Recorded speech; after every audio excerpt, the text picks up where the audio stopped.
What happened? McDaniel or Harbaugh? What are we doing around here?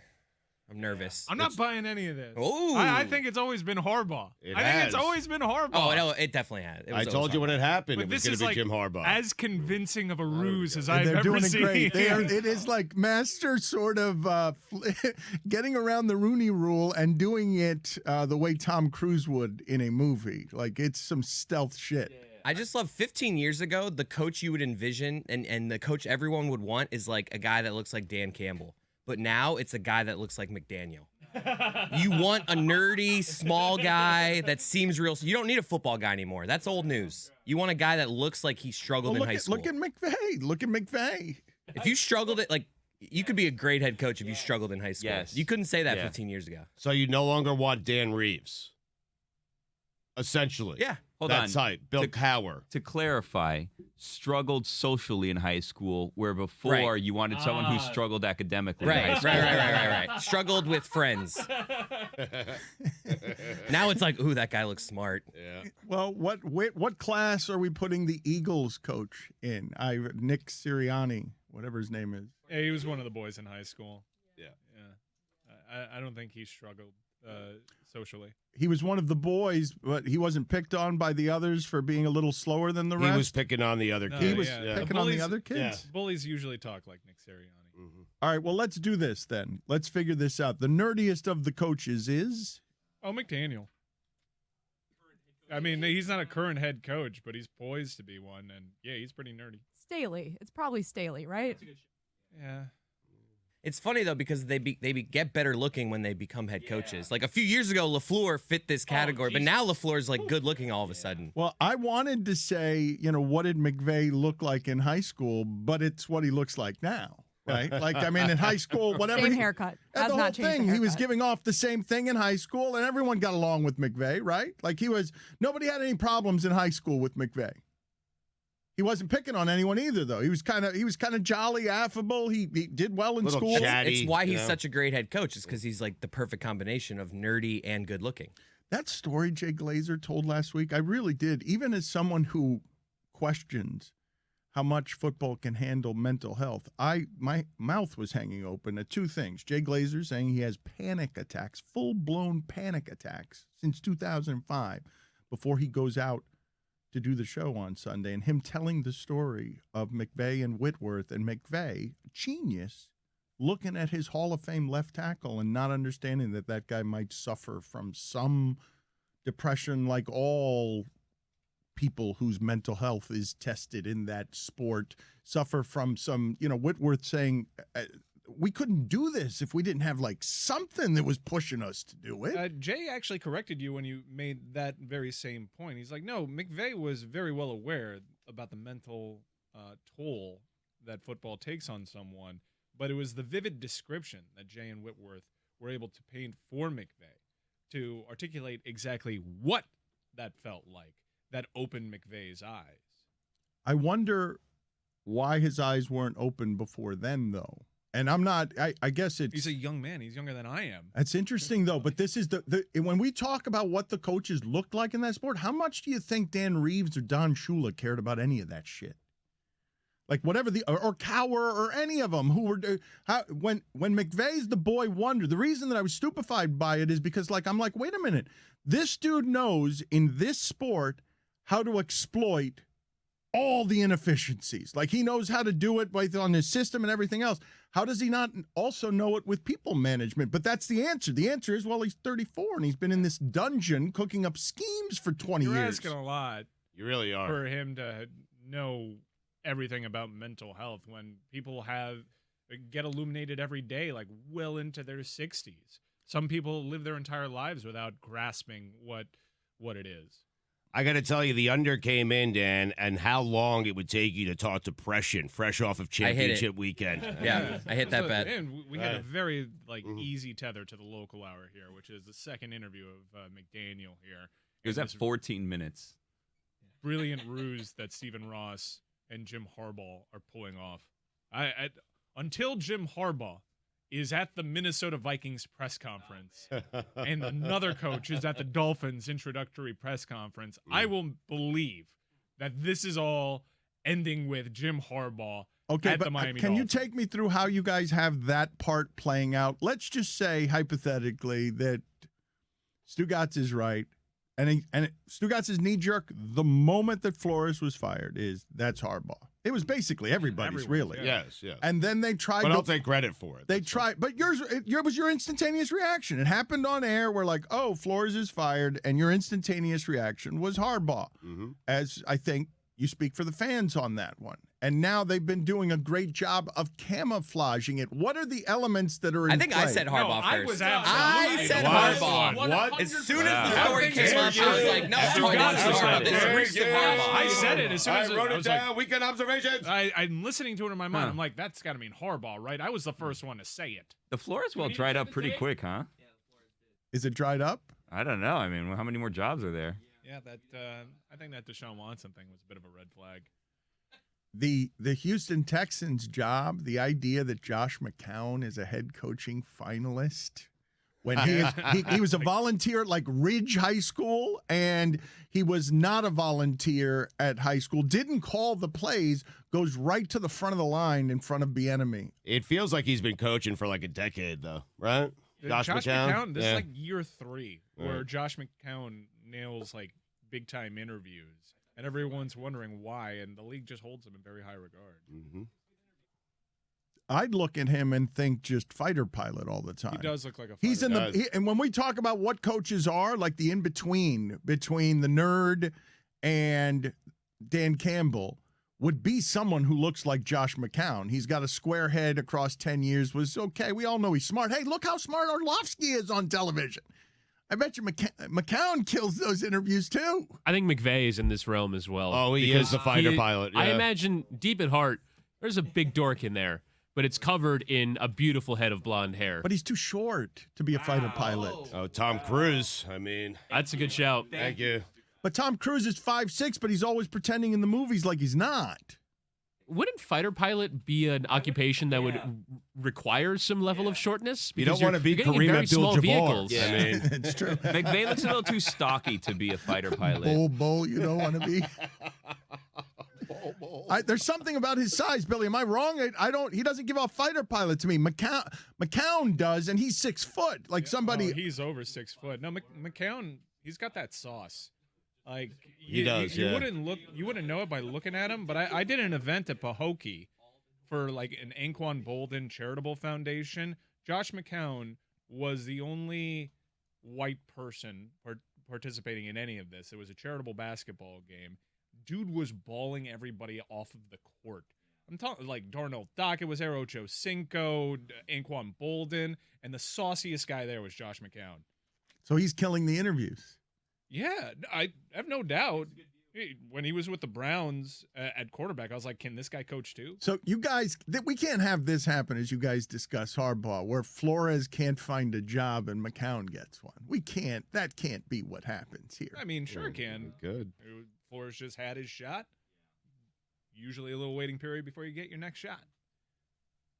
But Unless you're Josh McCown, and then you just get Unless your you're next Adam shot. Gase. Yeah. so this is how it works. It's just we're resigned to it. This is the game, and I'm asking you guys, how's it going to play out if you're masterminding this? And it's already been decided. Hey, Harbaugh, you're our guy, but you're in Michigan, so what do? Okay, you get with marketing, you craft the press release. Ross says, I will not be the one who pulls Jim Harbaugh out of the college game. So it sets it up for Jim Harbaugh is about to say he wants to leave for the pros. The options are, what are we doing? Because Raiders, we thought the Raiders were an option. But they got Josh McDaniels, so Yes. they're out. So what had to happen was what happened yesterday, which is Jim Harbaugh confirming his interest in the NFL by having a series of interviews with the Minnesota Vikings. Yep. And now it is framed like Stephen Ross. Look, Michigan, he was leaving either way. So I'm gonna it's get not him. like I'm Yep. poaching him from you. Mhm. And if he's gonna leave, I might as well. It take might him. be the most well-executed plan the Dolphins have had for as long as I've been alive. It's great. It really Because is. The they- Wildcat. Because, well, yeah, that's a good point. That's a good point. Just me? I think I'd rather have the Vikings job, though. Just because of Justin Jefferson? Yes, Dalvin Cook. I mean, it's pretty good. I mean, you had them as the best team in the NFL. I think you might still have them as the best team. I think if they made the playoffs, they'd be in the Super Bowl. No, but it's about also ownership support, too. And he's obviously got a great relationship with Stephen Ross. Is it a well-executed plan if part of the plan was being sneaky, but everyone saw through that part and knew exactly what but you if were it doing? can't but be they shook us proven, off, no, but if Jess. it can't be proven, look, you guys are forgetting Well, all most us. people, not us. 'cause Not we're too Detective smart. Tony back here. Who needs to prove this? There's no illegalities. They're like, we got to shake this off. Let's just start saying a bunch of mean shit about Brian Flores. Boom, it worked. Well, you can't fire. Once they made the move to fire Brian Flores, we're like, well, you don't make that move unless you got your next guy lined up. But having that next guy lined up not only poached him from Michigan, but was a violation of the Rooney Rule.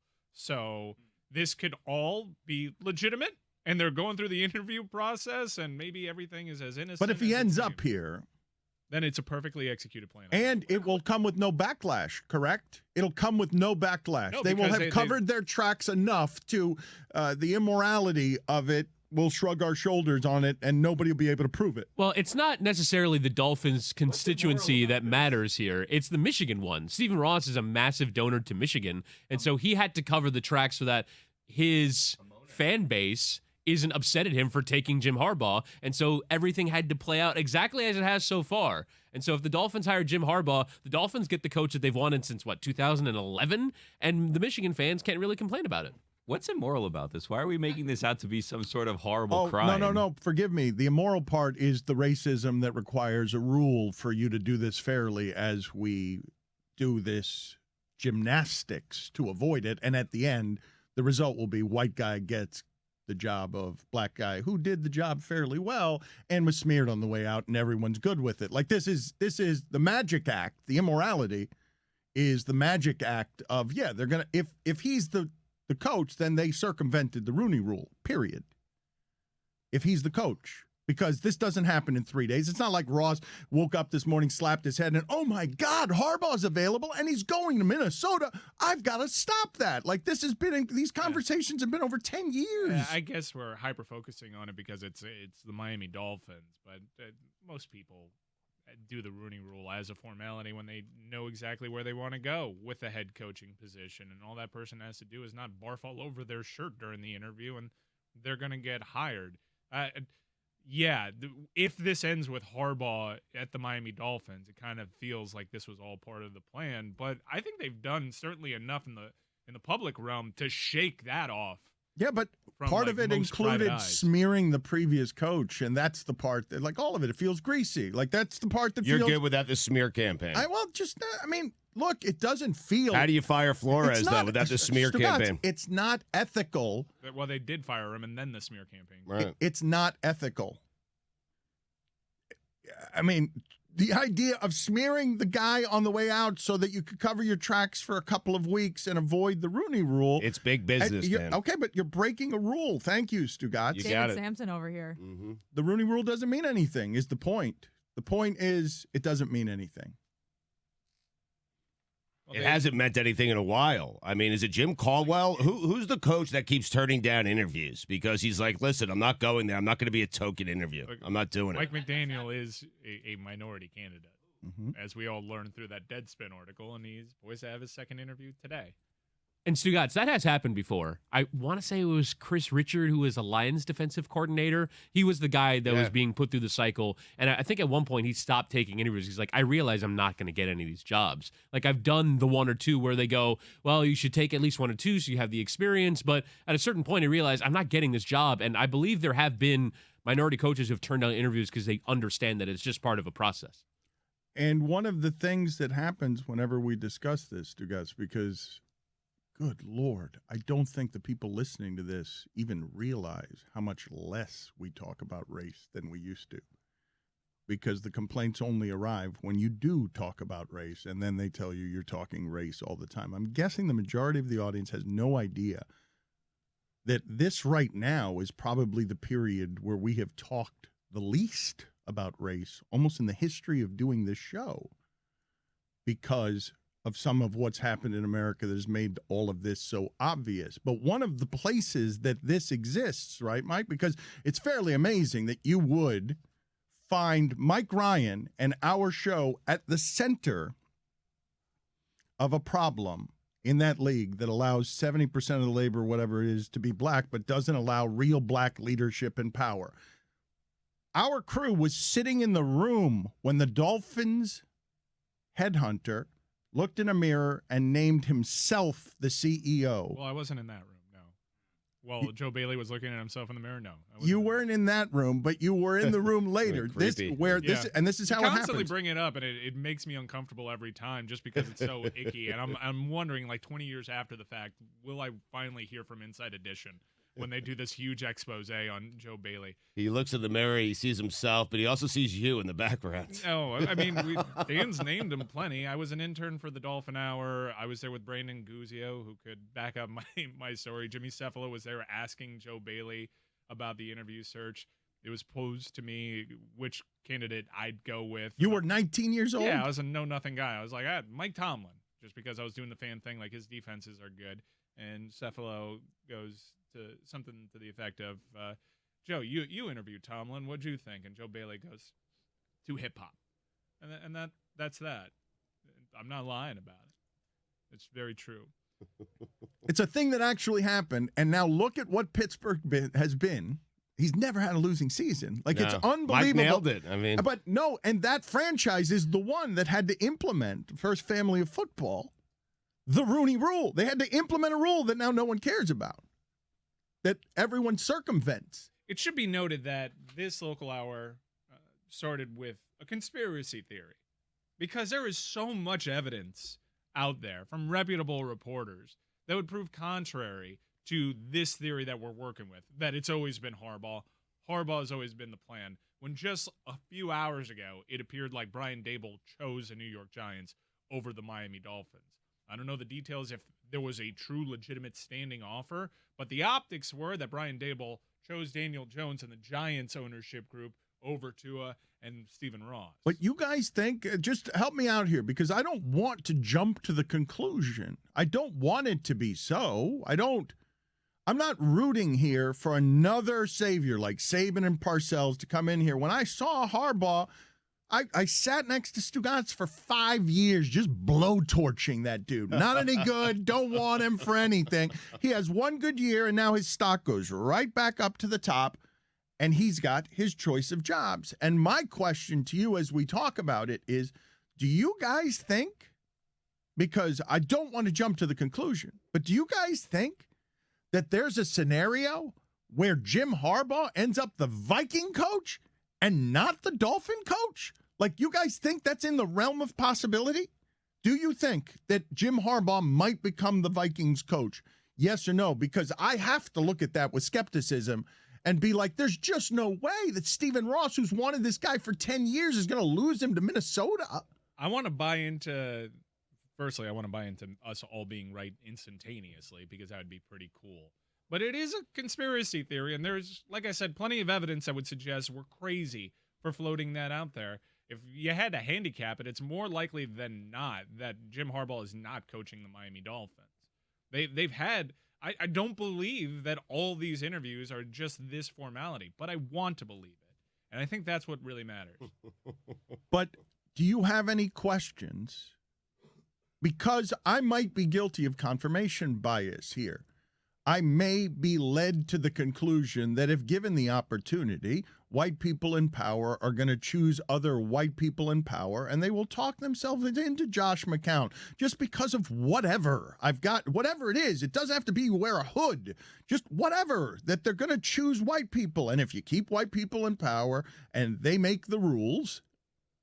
But in this instance, that's not fair, because this ownership group chose Brian Flores. Right. Like, they hired Brian Flores, and it's possible that Brian Flores is, in fact, an asshole. And I think that's why they got rid of him. I think he's choosing a better coach, Dan, and someone he thinks isn't an asshole. I mean, and that's Jim Harbaugh. That's what he thinks, yes. I mean, Jim Harbaugh has been to a Super Bowl and was a play away from making another Super Bowl. That has nothing to do with, is he an asshole? I don't believe Jim Harbaugh's an asshole. No. I could see it. Wears pleated pants and drinks milk. Mm-hmm. I once sat behind him at a Yankee game. He brought he brought his own mitt to the game. Of course he did. Well, that says it all. He brought his own mitt. Good dude. Weirdo. Yeah, he brought his own mitt. He was throwing a baseball I love that into his move. glove. Yeah. Awesome. Little self-catch. Yeah. He was there with his dad, and he threw the ball into his own glove with such ferocity Love it. that his glove hit the lady in the back of the head Oh, that was sitting man. in front of him. That's a coach. And I was she- just about to Now say. we've gone too now far. I want him, but I don't damn it. believe that And the portion of that lady story. like was in serious pain. Concussed. And She died. She was like Yeah. milking it too, and you could see like Jim Harbaugh looked to his dad, and he's like he bites the bottom lip, and he's like, ugh. If He, Harbaugh like, hits you, though, bought- you got to milk it. He bought them a bunch of soda pops, and he's like, let's get out of here, and evacuate. Guillermo, put it on the poll. Is Jim Harbaugh an asshole? Let's just get right to He it. does look kind of like a nerd, though. He's got that combo going. Kind of nerdy, kind of Weird. tough. Remember when he said chickens are a nervous bird and no one should eat them? Mm-hmm.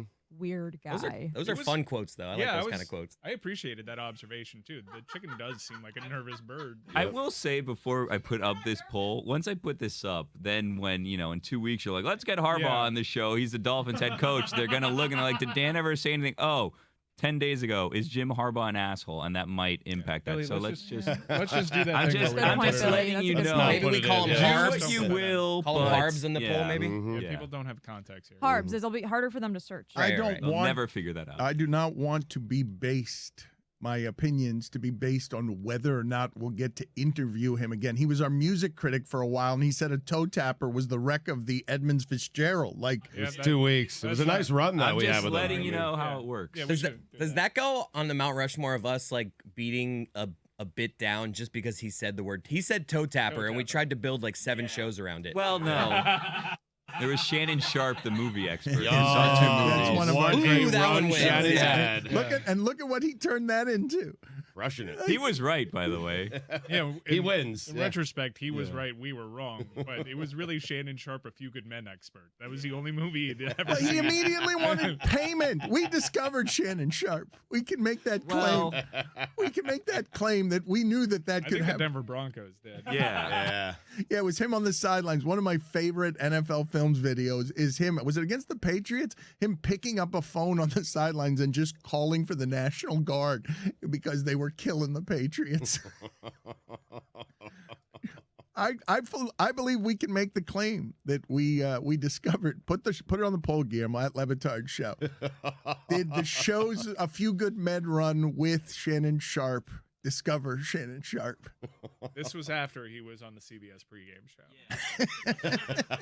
This was in between jobs. I'm with Dan, though. Nobody saw it on CBS. You understand? There is so much stuff not being seen on CBS.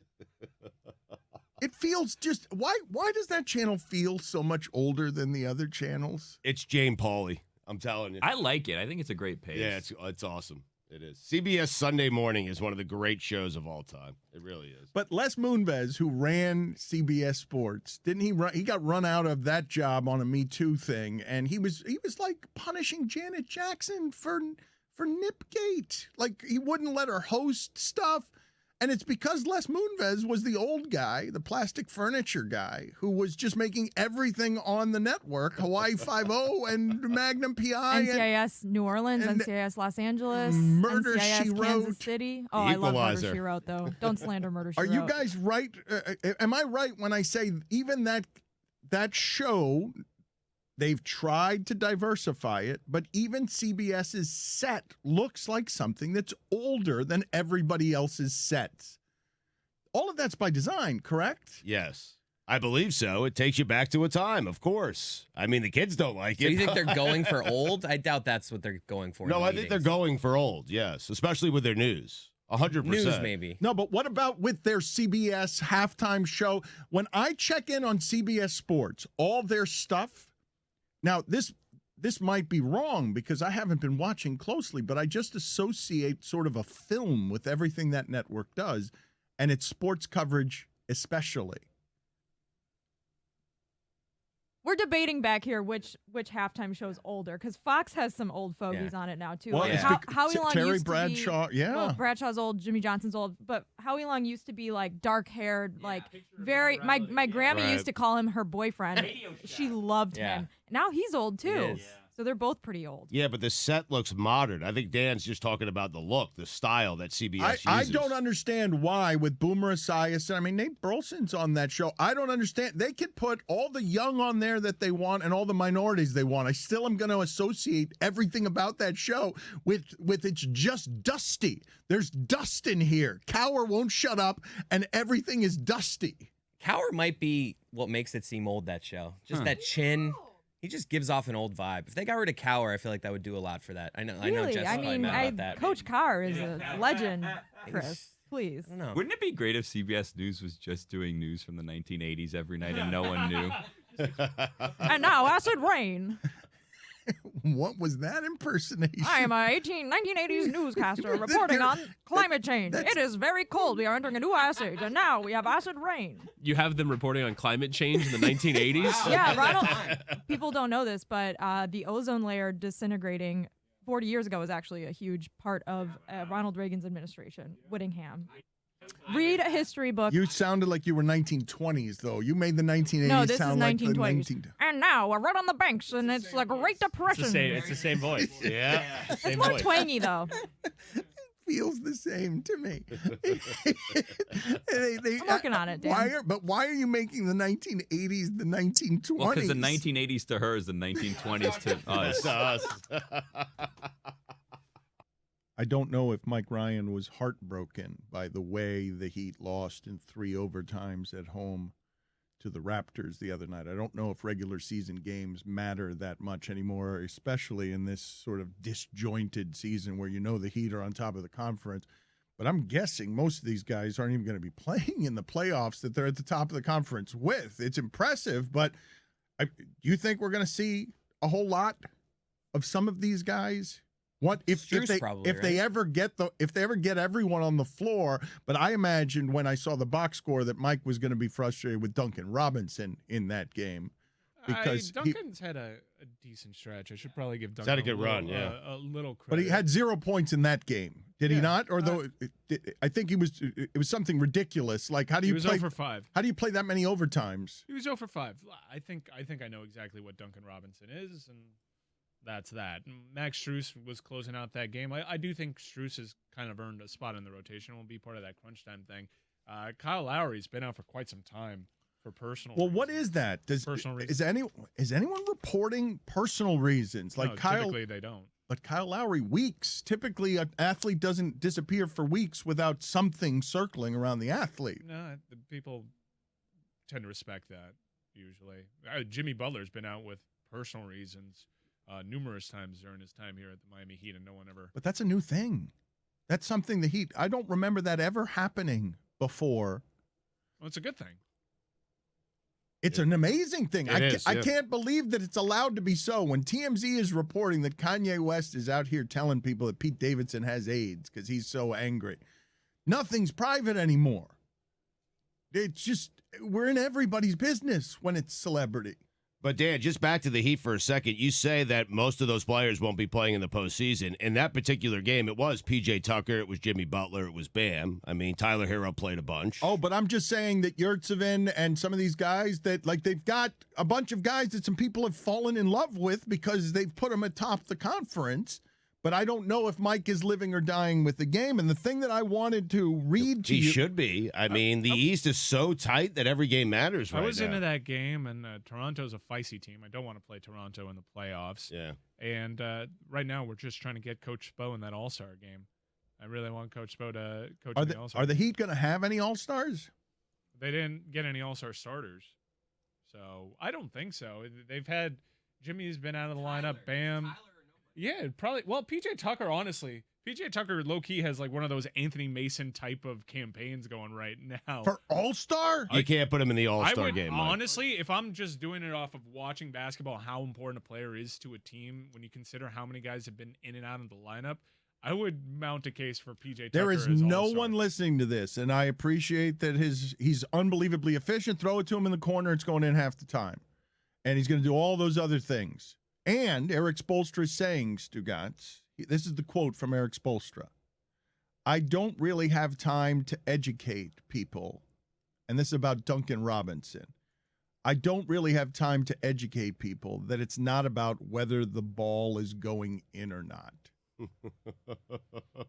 Like, he doesn't have time to explain to you that Duncan, get 12 shots up.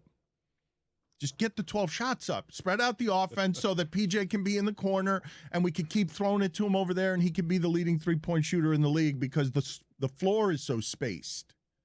He was 0 for 5 against the Raptors. Yeah. Played 20 minutes. But to Mike's point, he has had a very good stretch for Duncan Robinson. A little bit of a bounce back. Still weird home road splits. But that's Eric Spoelstra talking to you, Mike. Yeah. He is saying, I don't really have time to educate people that it's not about whether the ball is going in or not. It's a cute quote, but it going in does matter. It's all about the ball going in. When the ball goes in, he plays 30-plus minutes. When it doesn't, he plays 20. Especially when Coach Spoelstra is the guy actively putting the other guy who shoots it when the ball goes in more over that very same player. So, no, I understand what he means, the concept of spreading the floor and having a guy that's a threat for his offense. I get what he's saying, but Spoelstra is telling you through his actions how much it matters to have someone that's actually making that shot consistently. But in some ways, those actions, though, do need to be justified by him having the confidence to go out there and just have that green light. No, if you are 0 for 5, go be 0 for 6. And I feel like Spoelstra's probably looking at him, and the reason why he's taking him out is not because he's missed the shots. It's because it seems like he's gun shy. He doesn't want the 5 up there. It's not the 0 that bothers him. It's the 5. Right. It's like, go take the 6th. And Duncan Robinson might seem like a player who doesn't want to take the 6th if it affects his percentage, if he just doesn't have the confidence to go and take it. I find that fascinating because I can't make those leaps on whether Duncan Robinson does or doesn't have confidence shooting when he's one of the best shooters I've ever seen. Yeah. I feel bad for Duncan Robinson because he has done such a service by being so public with his struggles and how he finds balance in his life and the whole imposter syndrome, which I'm sure part of him regrets even giving people that kind of ammunition. But now, whenever you talk about Duncan Robinson, it kind of hangs over the conversation a little bit. Nobody says that.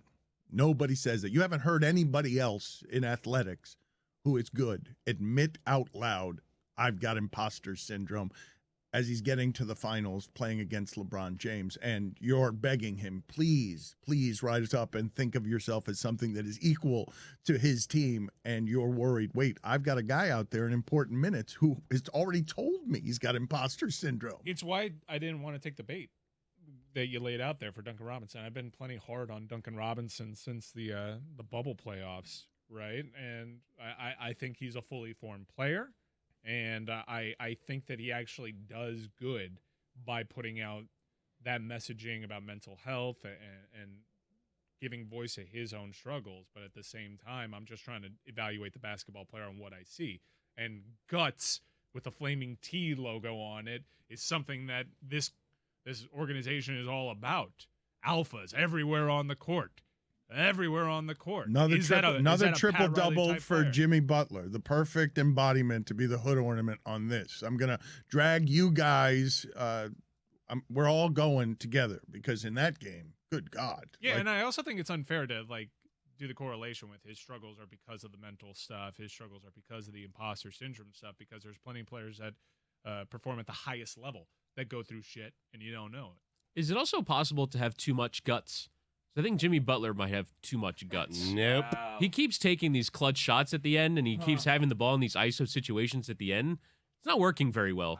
Wow. Like, I think he's 2 for 12 in two minutes with the game three points or less. It was 4 for 27 when I looked like a week ago. Those are from 3. I think this season he is 2 for 12 in 3 points or less, 2 minutes or less on the clock.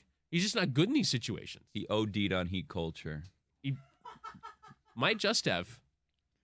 You'd be shocked at how many players are bad at that situation. Most numbers, like the mean. Oh, but not when that. it comes to but clutch not. situations. But yes, but not that bad. Yeah, but like we were just discussing how For someone Seth who's Curry that just good, hit Mike. his first game winner. No, and I believe Kemba Walker's 0 for 25. It's not easy when the Won't defense, stop him though.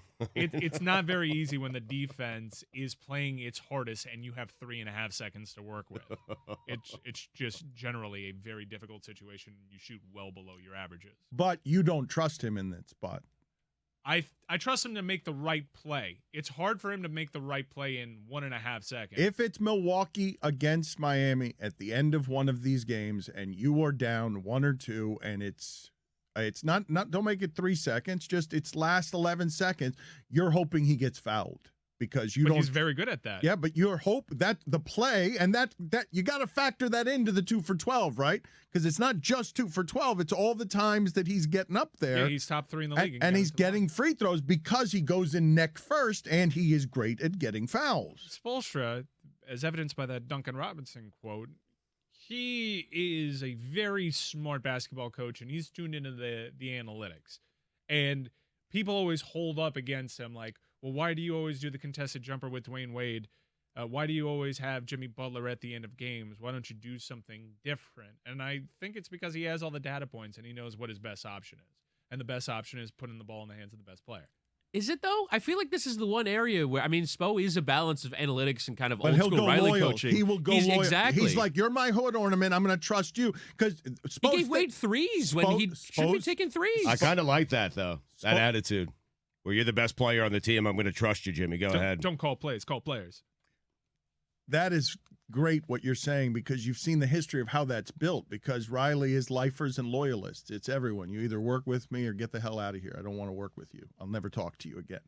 And it's all lifers and loyalists. And he came up through that film room, lifers and loyalists. He came up through all of that and is now close to the throne. And Spoelstra, you hear it. You hear Riley all the time in everything that he's saying. And here, like that's the culture shit they hate, Mike. That's why they hate you for. They're still mad at you. The people listening to this right now, nobody listening to this thinks PJ Tucker's an all-star. Not a person. PJ Tucker's listening to this right now. Well, no, Mike makes a good point. No one wants to see that in the all-star game. I don't think. I'm not even certain he could dunk. But Anthony Mason was an NBA all-star in a weaker year, doing some of the PJ Tucker things. I think if you watch the Heat every year. And just listen to Spo talk about PJ Tucker. PJ Tucker has been as important as anybody on this team during this run because we've had so many players out. But he's having a great year for PJ Agreed. Tucker. No, he is. But Mace was unique for an all-star game because he was 6'7". He did some of the PJ Tucker stuff, but he could also, Mike, lead a fast break and give you a behind-the-back pass. Like he could. Like he was that kind of skilled. We found it the was crazy. Stugotz wheelhouse, Mace. baby. He wants to talk about Mace on the loose. Look Love at Mace. Stugotz. Stugotz wants to talk the glory. That was glory years Oh, the of best. Knicks basketball. We didn't win a thing, but man, did we have fun. Anthony Mason shaved things into his head, and this is a shocking fact, was brothers with Jay Fiedler. That's a shocking thing to the audience right there. Jay Fiedler and Anthony Mason were brothers.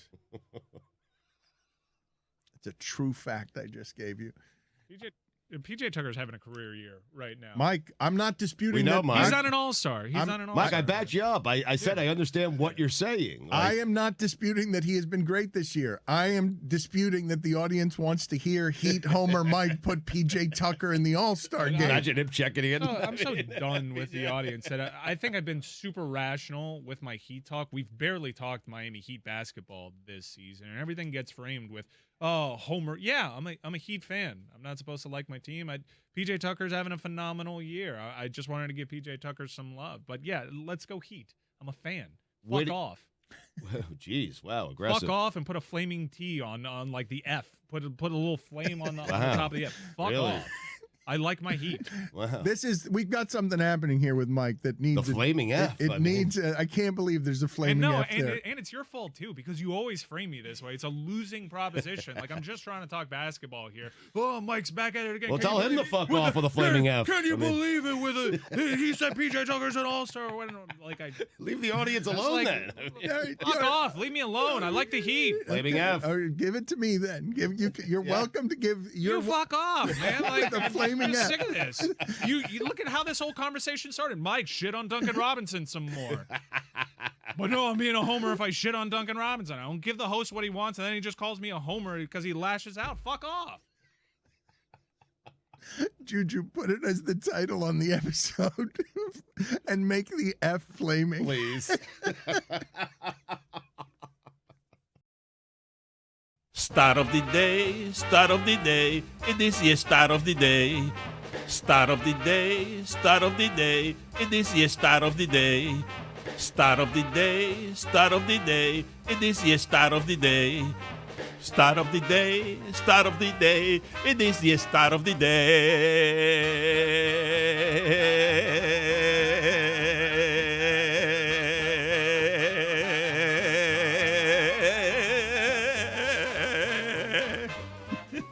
Stat of the day is brought to you by ZipRecruiter. ZipRecruiter, the smartest way to hire. Dan, courtesy of Sam Monson, Pro Football Focus. Cooper Kupp just on third down versus San Francisco. 8 targets, 7 catches, 108 yards, 2 touchdowns. When you know that's what you got to stop, and no one can stop it. I guess we could probably just say, whatever they're doing with him, it's not stoppable, right? Because it's what you're trying to prevent, and you can't prevent it.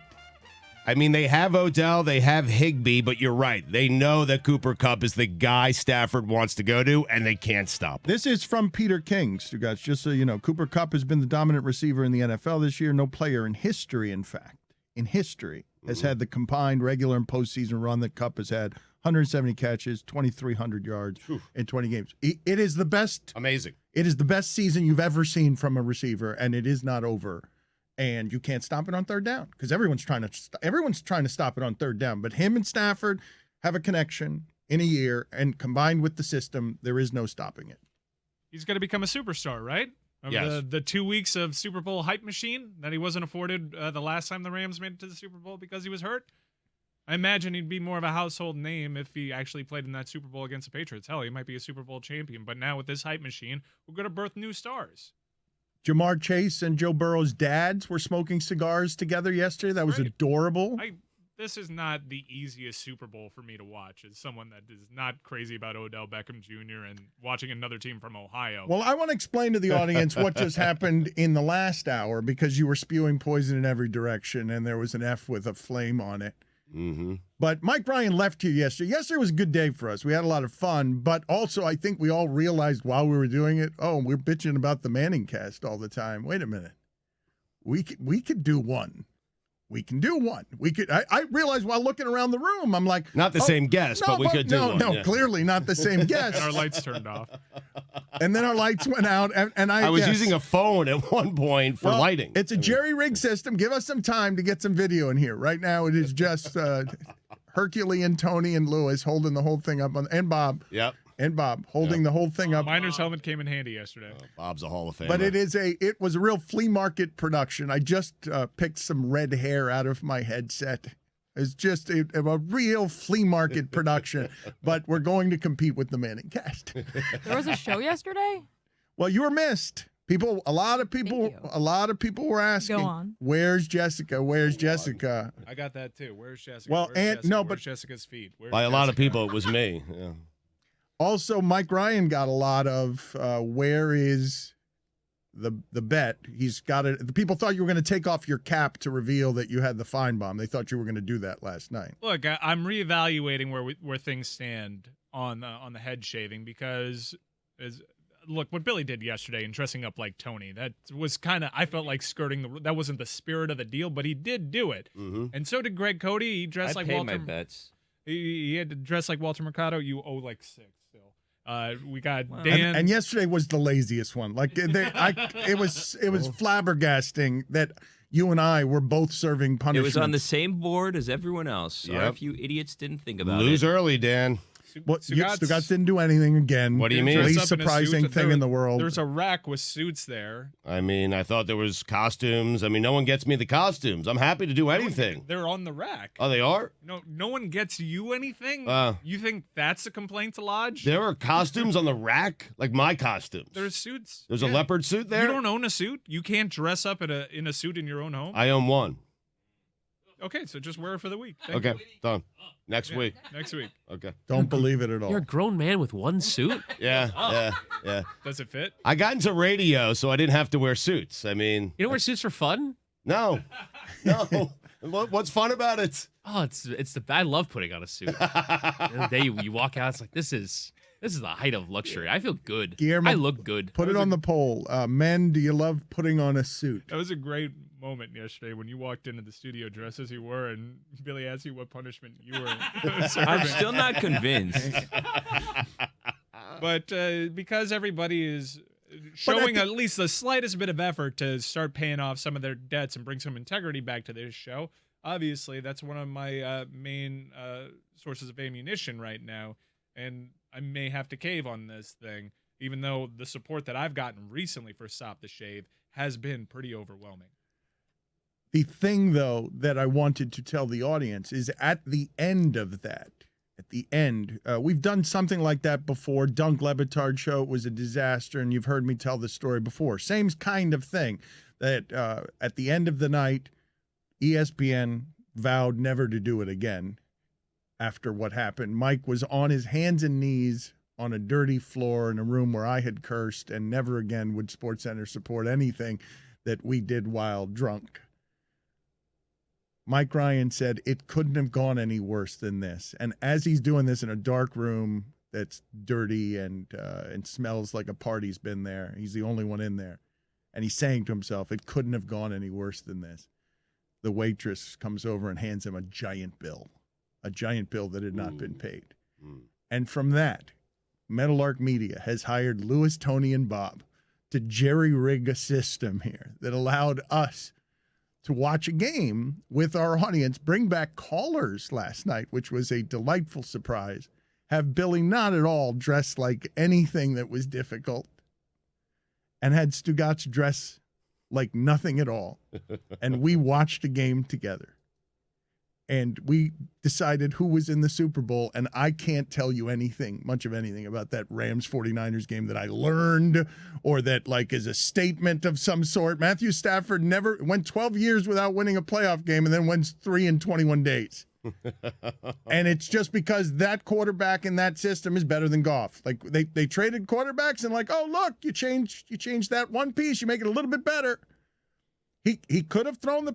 Well, he's got to win it because Goff got to a Super Bowl. No, he threw that pick. Stugotz, he threw the pick. He did. I know he did. He threw the pick that was going to keep them out of the Super Bowl, and it was just dropped. And I can't make any evaluations off that. It was just another one of these games between teams that are awfully similar, and one of them has to win it at the end with a field goal, like they all have done. Like that, I can't believe the math of what's happened the last 2 weeks, where everyone is so tightly bunched together that the Bengals can make it there, and it wasn't but a couple of weeks ago we were saying they only got there because of a whistle.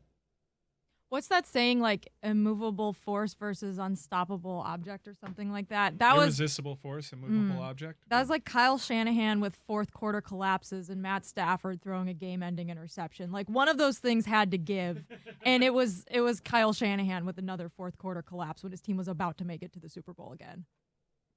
Did they collapse, though? Because the Rams, like if you tell me the Rams are down 17-7, if you keep giving their offensive system chances, eventually Cooper Kupp is going to be Cooper Kupp. It's rare for a team to come back from 10 points down in the fourth quarter. His teams never have done it, right? He is terrible.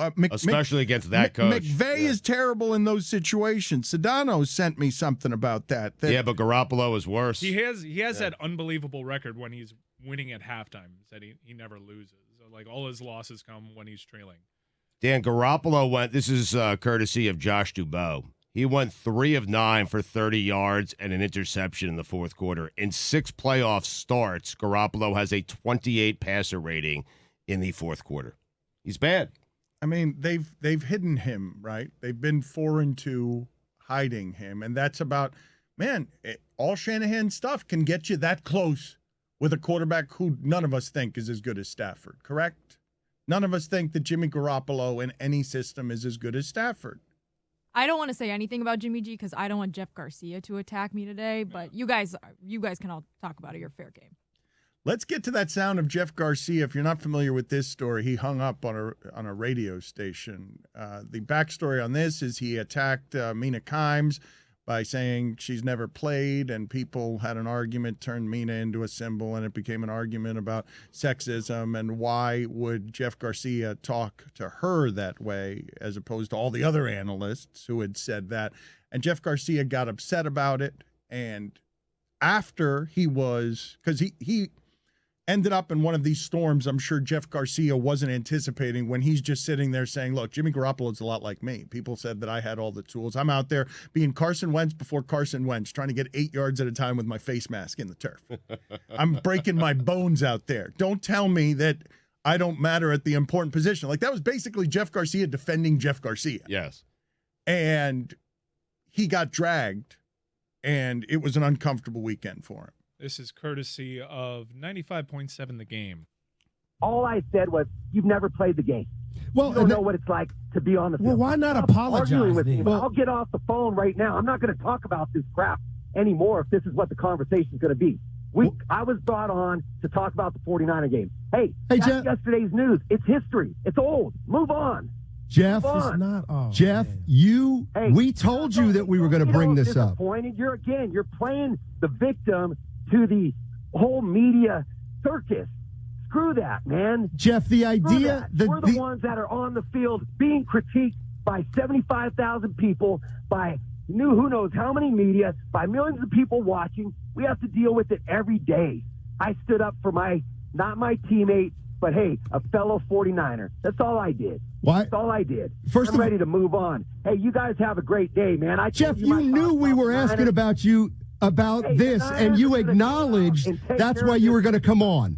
You acknowledged. He's still on the field, Stoney. He still thinks he's playing. He still thinks he's playing, Stoney. That's too bad.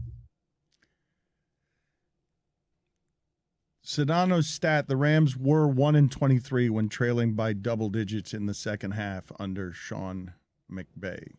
The only win was the 2018 Conference Championship versus the Saints. I'm surprised a quarterback who watches a lot of quarterback play, who analyzes a lot of quarterback play, would cape up like that for Jimmy Garoppolo. Like, he has very much been along for the ride during this run to the NFC Championship But Jeff game. Garcia is just looking in a mirror there. I think Jeff Garcia had gotten so much of that in his career that when he went to Philadelphia, None of you have ever played. You don't know what the fuck you're talking about. Sorry. Market, Jesus. Garcia was better than Garoppolo. He was. Much better. Yeah.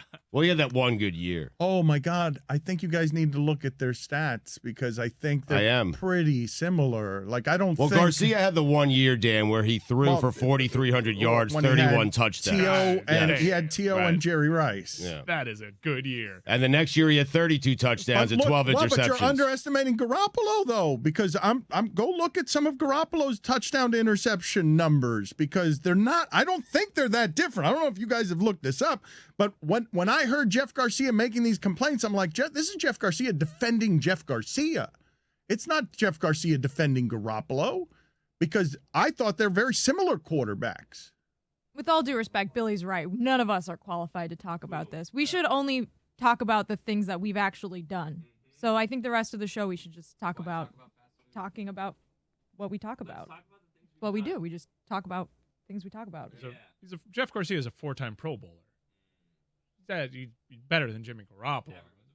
I know that the way that well, it's right. true. Everyone is a Pro I'd totally Bowler. forgotten, Billy, that Jeff Garcia was a Pro Bowler in Tampa. How many of those were just him replacing the Pro Bowlers? That's what I'm saying.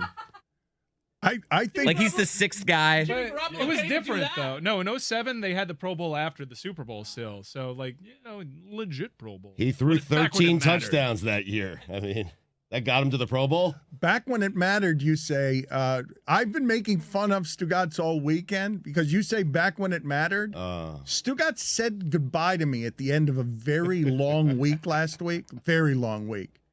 Throwing over his shoulder. Dan, Josh Allen's not playing in the Pro Bowl. That was the Pro Bowl used to mean something, man. It really did. That was his goodbye to me. Yeah. He thought that was something I would care about. Keeping you informed, Dan. Mm-hmm. When they took it out of Hawaii, it just, I don't think I need to say anymore. Well, I've been wanting to talk to you. I rarely want you to say anymore, but in this instance, I do want you to say a little more because you saw the Fast News from this weekend, I'm sure, correct? What's that? The Fast and Furious news? Yeah. Mm-hmm. Jason Momoa joining the family.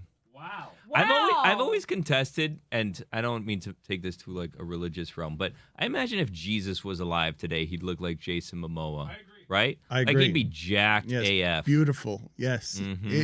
I do think he gives off a lot of beefcake Jesus. So you think Jesus would be into like CrossFit if he were alive? Oh today? yeah. Put it Could on you the imagine poll. how many followers he'd have on Instagram? At least 12. Millions of followers. He would have so many followers. The most, probably. Put it on the poll, Guillermo, at LeBatard Show. Would Jesus be good at CrossFit? Somewhere between 12 and millions. What are we doing there? Because I do believe that he is thick. He is Jesus Christ. Thick is what he's given off, a lot of brown. And I think they've just successfully replaced The Rock, who says he'll never work with Vin Diesel. Again, that's the guy you go get, right? Who's even second place? If I tell you I can't get The Rock, who am I going to get if I'm going to get Beefcake? He needs to get over himself already, The Rock. Okay? Enough of that. Enough with The Rock. I'm over that. Done with The Rock. Wow. I saw him do an interview the other day where he was wearing his little Rock Under Armour t-shirt and his Rock Under Armour shorts and his Rock Under Armour. We get it, okay? You have a deal with Under Armour. Enough already. So busy, that guy. Every time we tried to get to him, The Rock's schedule is planned 2 years in advance. Blah, blah, blah. Well, guess what, buddies? Manning Cast wasn't around 2 years ago, and he found time for that. So don't tell me how busy he is. Enough. No one's schedule is planned 2 years in advance. It's impossible. It's ridiculous. Yeah. You're telling me The Rock knows what he's doing April 14th, 2023? Get the hell out of here. As much as The Rock, WrestleMania against Roman Reigns, hopefully. As much as The Rock and Kevin Hart are making, I mean, there must be a lot on their schedule. Oh, please. Billy turning on The Rock is something I did not see coming. Well, he turned on the family. He turned on the family. Yeah, exactly. That's what's happened here. He's siding with Vin Diesel. You got to pick a side. You can't sit that one out. Anytime you can be on the side of someone who takes the Fast and the Furious franchise as seriously as Shakespeare, got to jump to his defense. Oh, wow. It's the family. The family treats it like Shakespeare. Billy treats it like Shakespeare. And that's how you make it one of the biggest franchises in the history of cinema. I never saw The Nanny 2 or whatever the hell that movie was called. Tooth Fairy. Whatever. So fine. He fired his agents after that movie. What was the movie with Hulk Hogan as the nanny? Was it called The Nanny? There was a movie where Mr. he... Yeah. Oh, that was such a Mr. good Nanny, movie. I think, yeah. I remember that. It was good? Oh, yeah. Oh, yeah. Come on. The bad guy in that was so creepy. I got to look up what his name was. Why is there He just had a an face on him. entire genre of movies that's just like a dad does childcare, hilarity ensues? Like, why is that a whole movie genre? Just watch your He kid. pulls up in his motorcycle like, time to babysit. the story arc of Hulk Hogan is really amazing. When you go from wrestler that's hugely famous in the world to helping invent reality television by doing a show about his family down the street to bankrupting Gawker with a sex tape that has a racist word in it. Every trailer in those like guy takes care of children movies is like guy has to change diaper. Oh no, brother! Oh no! What did you eat? Oh, give me a sequel. It is, but he's got to look like Hulk Hogan, correct? Then it's just a big muscle-bound guy having a tea party. This Over. Mr. Nanny movie is sitting on 6% on Rotten Tomatoes. Let's read about it. Brutus Beefcake was also in it. Give me as much. Terry Bollea is somewhere. Brutus Beefcake isn't far behind. Whittingham, please give me as much information as you possibly can about this movie. I want to hear more about it. I have the description here. It says here, former wrestler Sean Armstrong, parenthetically, Terry Hulk Hogan. That's not, it's Terry Bollea. Let's get it right. Sean Armstrong.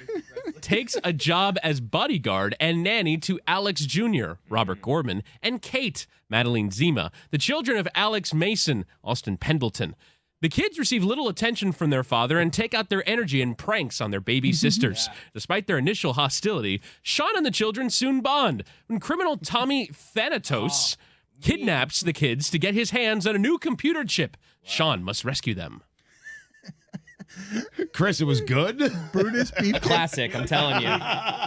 Can you read some of the reviews on those 6%? Because I think we can find whatever it is that's the best there, because people must have been especially cruel He was also the Rock that is in a movie called The Game Plan, where he was a football player who has to raise a little girl. New twist on an old classic. But if The Rock is going to make 1,000 movies, I mean, 100 of them are bound to be terrible, right? Like he's making. You think he has 900 good movies in that batch? Hogan proved himself a better actor when pretending that American wrestling is a real sport, and the production team that brought you the Mannequin movies can add another excruciating dud to their CV. It would be a record, 900 great movies. Don Whittingham, do me a favor. Just chime in with the occasional comment that you find that's funny over there as we talk about Albert Bell calling Aaron Rodgers a drama queen.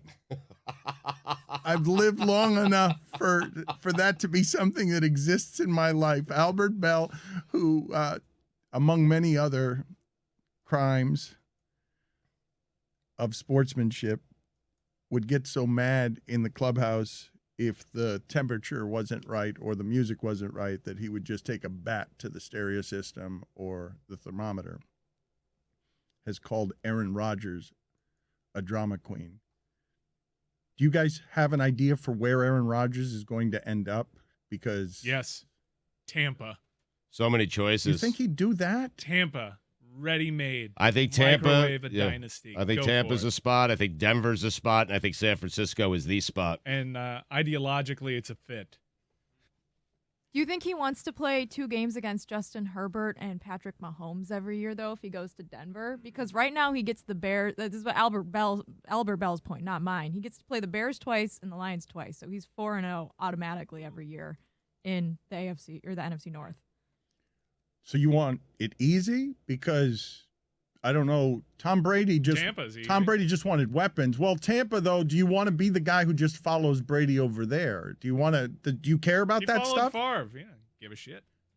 He followed Favre, but it wasn't this. It wasn't when drafted, the thing was right. He didn't choose microwavable, it. and we know that if you just add that there, it's going to be great. Stugotz is bang on about this, though. It's San Francisco. He's a Bay Area guy. It's a great team. Mm-hmm. We all watched last night. They're an Aaron Rodgers away. Yes. And they might win last night's game by 2 touchdowns if that's Aaron Rodgers. You're not impeded by cold weather come January if they get a good seed in the playoffs. That's as good of a situation as you'll find. Yeah, ideologically, a lot of weird, like, pseudo-libertarian conservative people that think they're liberal. I think he would fit in pretty well. Yep. Exactly. Is it a Devontae Adams package deal or not? Because there were reports, and I don't know what's real and what's not. I'd like to talk to you guys about the Brady story that's just hanging out there, and Schefter and Darlington are out here alone with a story that why are there no other insiders reporting this? Why, if it's a done deal, Right. and if it's finished, why aren't all the insiders who get their information reporting this as Tom Brady's dad denies it? And what's the latest information? Because everything from the Brady camp is this is not true. It's not they're announcing it and we want to announce it our way. Well, Brady's dad said it's not true. What's Brady's dad doing? I mean, Brady's dad would know, wouldn't he?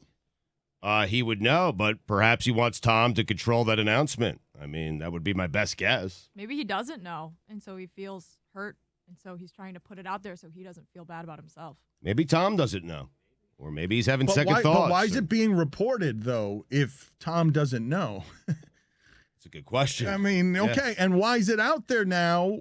And we're just sitting around, and the other insiders aren't pouncing because the other insiders got there fast when Flores was fired. Like all the insiders were reporting all the same things. How does someone this famous get something like this to hang in the air when ESPN, I already saw ESPN.com I clicked on ESPN.com and it was just Tom Brady's face. I couldn't get anything else. That's what was there because ESPN.com was reporting.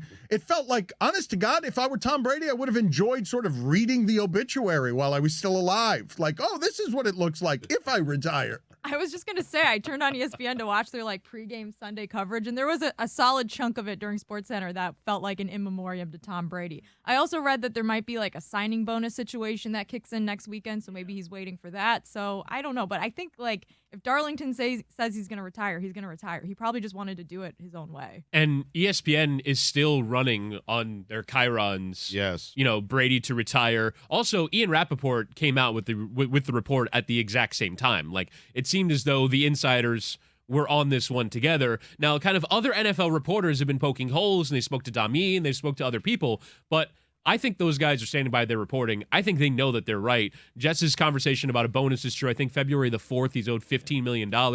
But I think those guys are pretty confident that they're right. I'd play another season now if I was him. Mm-hmm. Like, if I was going to retire, I'd just play another season. Totally. He might do it just to spite That's everyone. what I'm saying. Maybe he put it out there just to see what the reaction will be when he retires, wanted some feel good, and now he's going to come back. Now you get it twice. Mm-hmm. It's like the Curb Your Enthusiasm episode where they have the funeral while the guy's still alive so he can listen to everyone's eulogies about him. Well, he said he didn't want the rocking chair tour, though, and the rocking chair tour would be fun, I would imagine. But Everyone says that except Paul Pierce. Right.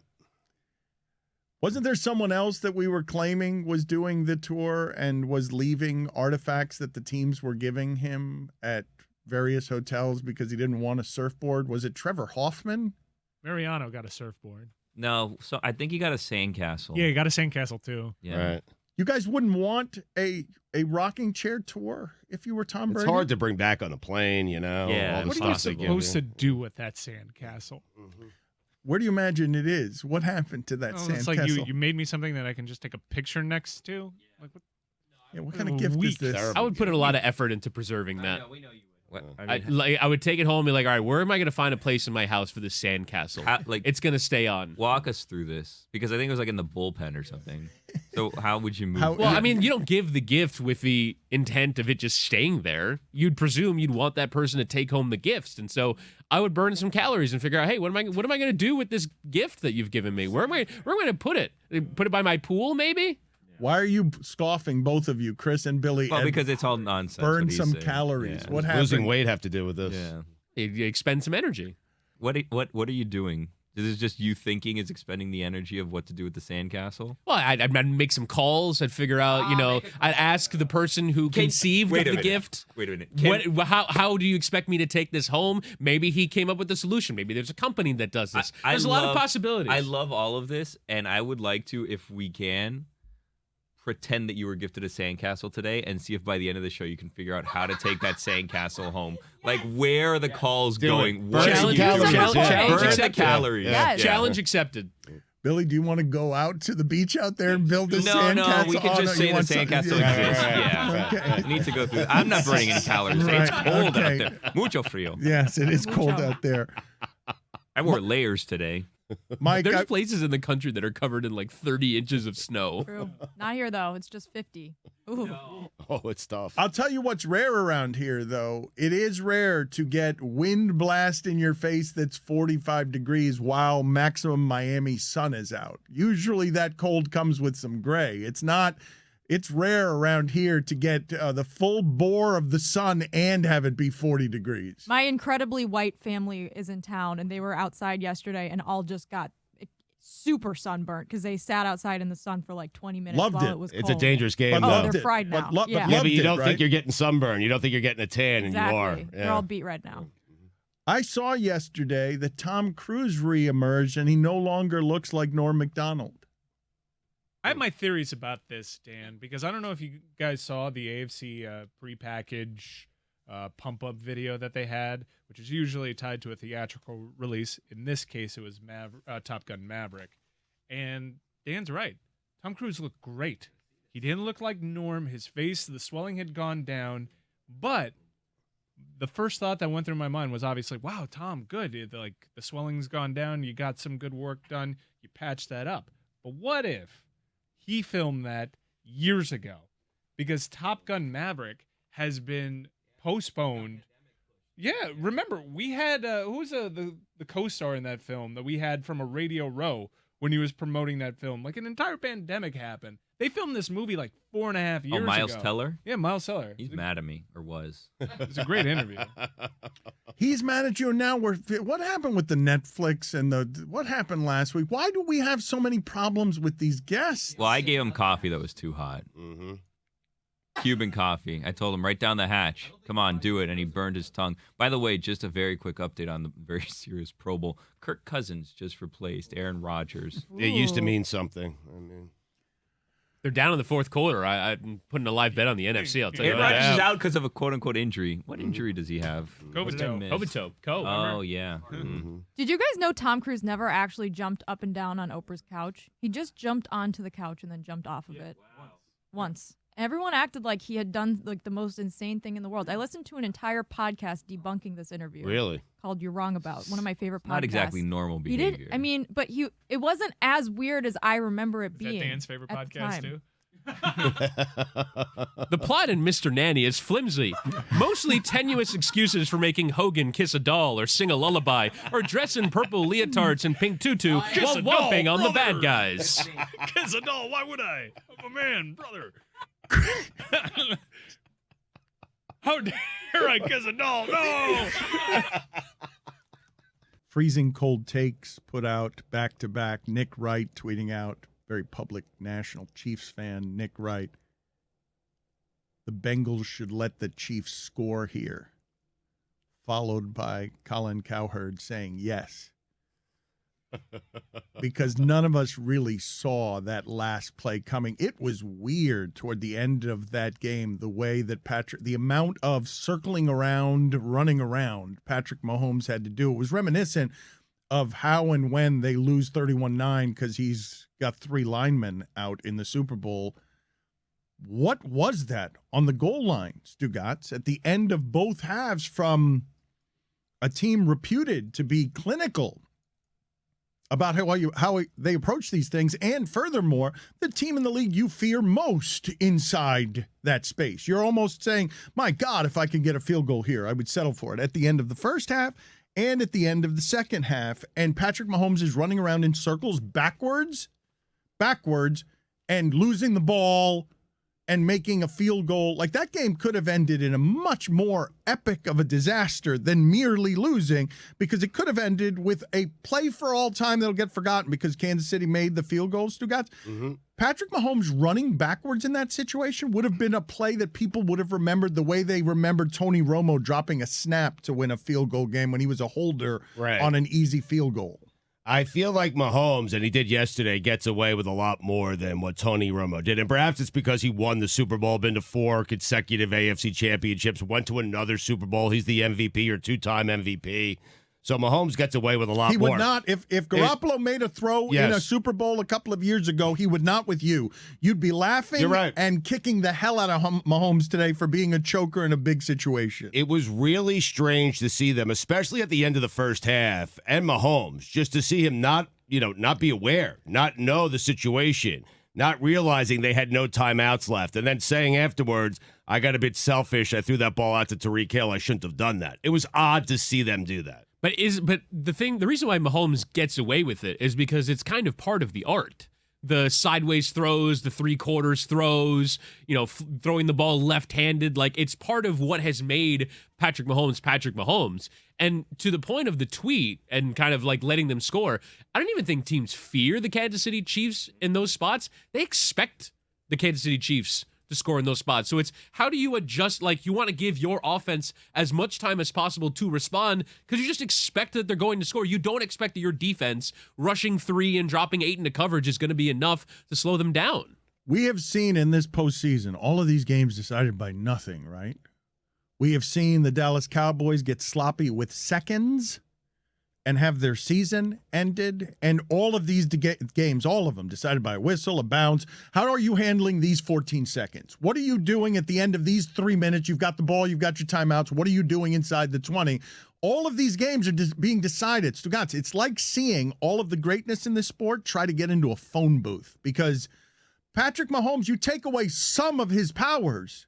We had this conversation years ago about Aaron Rodgers and how much success he had going on the road and not having to deal with the elements, but also whether Aaron Rodgers would prefer to be at the 10 or 15-yard line than the 5, because he can drop back and have the whole field as opposed to having all that athleticism, not fearing anyone going deep. And so they get inside the 10-yard line. I'm still terrified of them. But what I don't expect is what I saw, which is, wait a minute. All season long, we've been talking about the Kansas City Chiefs. At the beginning, it was like Mahomes needs to swallow his ego. They're playing poorly because everyone's daring them to dink and dunk, and they won't. He wants to keep going deep. He wants to throw the ball down the field. He's getting sloppy. He's reckless. He's turning the ball over. At the very end of that game, the Bengals tightened around Patrick Mahomes, and he was running in circles away from the end zone. He could not find all of the things that you saw earlier in that game where it's like, why can't they ever stop Tyreek Hill and Kelsey? Look at, here it is again, 21-3. Everyone knows you got to stop Tyreek Hill and Kelsey. They can't do anything about it until the second half comes. And then all of a sudden, after going in, they should have been up. They should have had 24 points. Should have been 24-10 at half. Yeah. They should have been up 2 touchdowns. But they got cocky and sloppy at the end of the first half, and the clock runs out on them. And one of the things that people love in sports is a comeuppance. And God almighty, they hate Mahomes' brother because that's some unearned arrogance. But Mahomes in that game, Chris Cody got up off the couch and is like, the GOAT's the GOAT. The GOAT is the GOAT. He cannot run backwards in that situation. You would have, Stugotz, do you know how few plays you would have to remember eternally if it had ended with that fumble getting knocked down and the Bengals recovering it to end the game? He'd still get a pass. Would he? I think so. I'm not sure. Dan, he was so bad in the second half yesterday, and no one's talking about it. He would get a pass on the play, on the performance because he's great. Yeah. I'm saying if that playoff game ends with Patrick Mahomes running toward his own 30-yard line and then fumbling, and it ends, no field goal, no tie game, no nothing, it's a play that we'd remember the way some of these famous plays across football that, like, there are 15 or 20 of them. You know, James Harrison running 100 yards while Larry Fitzgerald tries to chase him down before a half. Like, it would have been remembered like that, and he got his ass bailed out by his kicker. But I think a lot of people would have said, hey, that's, it's just a mistake for Patrick Mahomes. He never makes that mistake. We'll give him a pass on this one. I mean, I'm telling you, the second half was so bad, Dan. It's some of the worst quarterbacking play you'll ever see, and no one's criticizing Patrick Mahomes. Okay, but I'm asking you as the guy who would be dragging him today if Garoppolo makes a throw in a Super Bowl 2 years ago. You'd be dragging Mahomes. Can't win, doesn't know how to win, doesn't know how to be a leader, show blah, blah, blah, regular season, blah, blah, blah. But the problem is he's won. That's what I'm telling you. That's why that's like Tony Romo didn't get a pass because Tony Romo never won a Super Bowl. Never even won a playoff game, I don't think, or maybe won one. But Mahomes gets, he skates because he's so talented, and he's already won one and been to a second. So, Chris Cody brought up something that I had not considered before the show, and I think it's a great idea. I hope that there is no rule against it, Stugotz, because when we talk about legacies and how people are remembered, when we talk about GOATs, we were talking a lot last week about Barry Bonds not being in the Hall of Fame. And Chris Cody has a suggestion. You tell me whether somebody can think to pull this off. Please tell me there's not a rule against this. The San Francisco Giants should sign Barry Bonds, play him for one game, reset that Hall of Fame clock. Love it. Wow. They would have had to have done that this year, though, right? No. No. You can do it anytime. Well, because his eligibility expired. But then does it restart I don't once know. he plays? If only there was a former voter here that could tell us the rules. I got to think that there is a rule against that, but I like to think about the possibility. Somebody should start a campaign, if not to change that rule, to just at least find out if it is a rule and if they blew it by not just activating him for a game last season because Chris Cody got here too late with the idea. I think he could still turn on a fastball. Yeah. I'd want him on my team, seriously. Yeah, why does it have to be the Giants? I'll take the Rocket, too. I mean, why not? You know he'd get walked at least a couple times, too. Like, he'd get on base. For old time's sake. Yeah. You would take Barry Nostalgia. Bonds on the Mets this year. Yes, I would. Yep. I mean, Billy, you wouldn't take Barry Bonds and Roger Clemens on the Marlins? You were doing the A-Rod thing a couple years know. ago. He was an active player, not 10 years retired. Bonds can hit 30 still. Let's do I'm this. convinced. I'm going to Yeah. text Kirkshin and see if we can do this. What? All right, you're going to text Kirkshin and ask him If it's allowed. How close to Barry Bonds how close to 60 is Barry Bonds? I want you to ask him both questions. If it's allowed to bring Barry Bonds back for one day, and also what he thinks. Is Barry Bonds close to 60? He's only 57. Yeah. Spring chicken. Ask him what kind of season, to give you a numerical breakdown of what kind of season he believes that Barry Bonds would have at 57 years old. Go look at, hey, you want to see something funny? Go look at Barry Bonds' last season. The best. Just his last season, so you can see how clearly blackballed he was, because obviously anyone in the league could have used those numbers, because they were they were like MVP good his last season. And then all of a sudden he's just gone. OPS of 1045 his final season. How old was he? 42. What was his on-base percentage that season? Because he got on base half the time for his career. Which 480. That season? Yes. His last. Amazing. In his prime. Took 132 walks. See? That is totally nuts what you're saying. At 42, he had a season. Put that in comparison. Like, that's better than Aaron Judge and Giancarlo Stanton were this year. His last season in the big leagues. 28 home runs. He was cheating then. Whatever.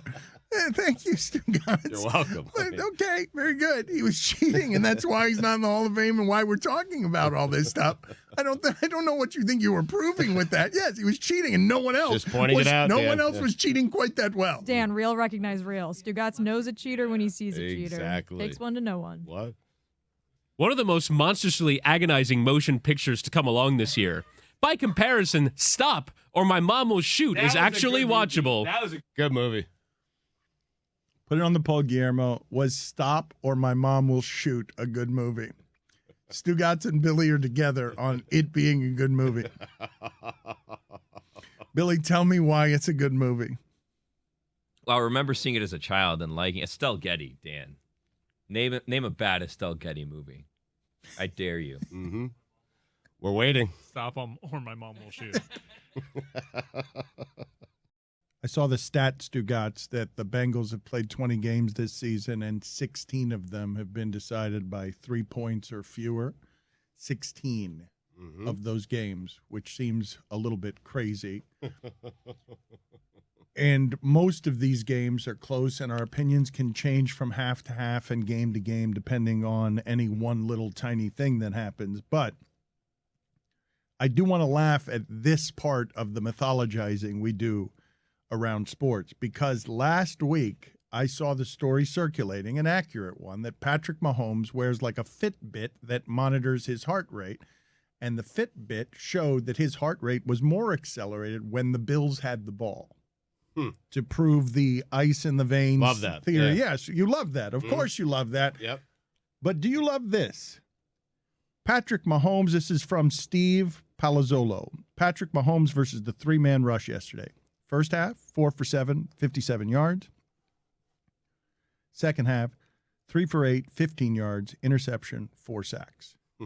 Against a three-man rush. And Mike Ryan's analysis, when we were flopping back and forth early in the season on the Chiefs, what's the matter with them, was they're daring Patrick Mahomes to swallow his ego and play 8 men back and throw underneath again and again and again and again and again and again. And all of that got squeezed into a game yesterday. Their whole season got squeezed into one game where it's drop 8 men back, and here can the Bengals get pressure with 3? Well, no, not really, but they could come from enough different angles that he's got to run around in circles, and then evidently the play ends up being something in the second half that nets with a Chiefs offense getting 0 points in the second half. They got enough pressure. They got 3 points in the second half, but they dropped 8 men in the second half, and they did it like 50% of the time because it was working in the first half. They just didn't run that defense as much as they did in the second half, which is great because you have a coach who was at least paying attention, a coaching staff,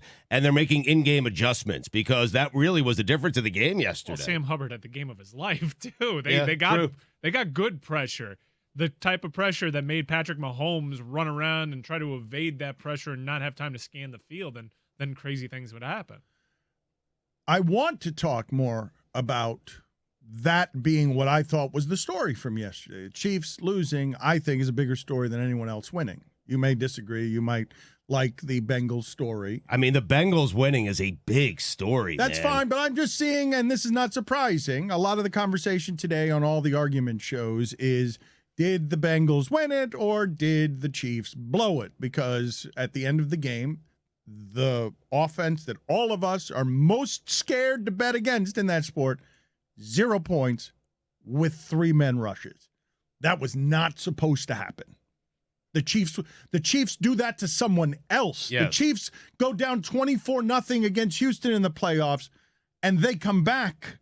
That was not supposed. 21-3 is not. No, you don't come back from that. And the Bengals have done it twice this season to them. End of the first half, the Chiefs have the ball on the 1 yard line, 2 yard line. They don't score. End of the second half, they have the ball first and goal on the 5 yard line.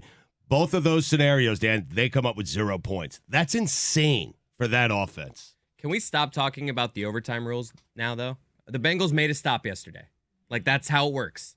I feel like Woody said this earlier. If the Chiefs go down and just score and the Bengals never get the ball, we might change the rule this offseason. But because the Bengals made a stop, I feel like that'll die down. But would the Bengals have beaten the Bills? Because if the Bills would have beaten the Bengals and the Bills got a chance to win the game last weekend, we might have the Bills in the Super Bowl.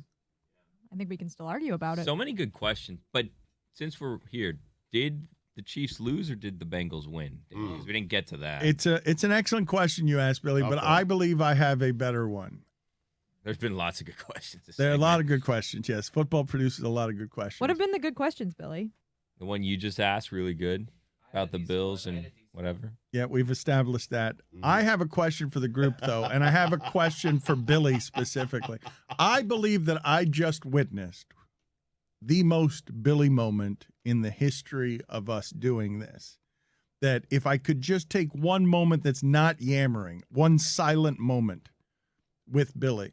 Those are rare. They are rare, and I could give it to a future generation. I could give it to kids from tomorrow who need to learn who Billy Gill was. I believe I just witnessed it. Do you want to share with the audience what I walked in on you doing in the kitchen? I was benching 250.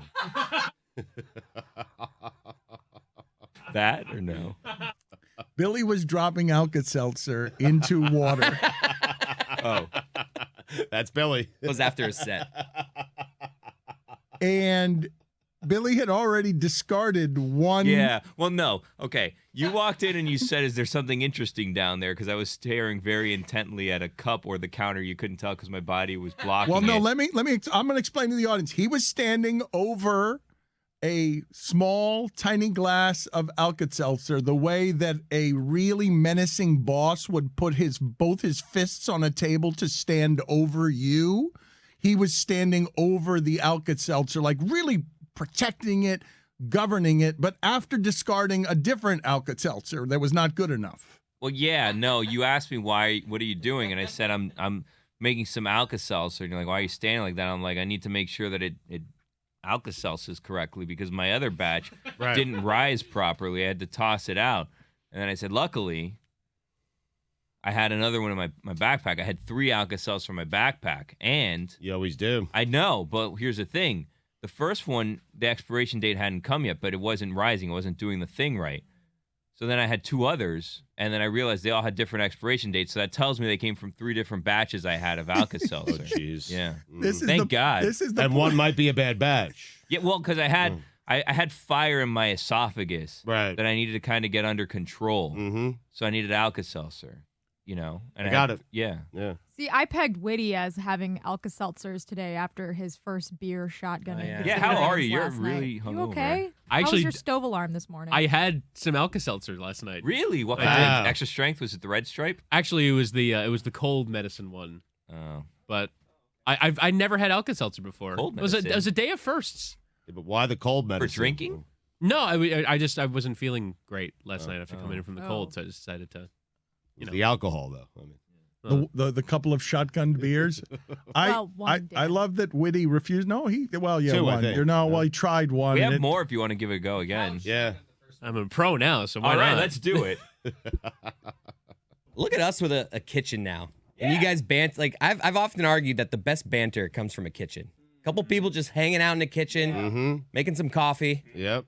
This is true. We actually all ate lunch together for the first time last week, and Chris Cody proceeded to spit across the table. We were laughing, funny things On the happened, and last. I laughed at my own joke, actually. It's good banter, though. What was the joke? It's something we're kind of planning. I don't want to like ruin it for the audience. It's something with Witty that I want to embarrass him. Oh, God.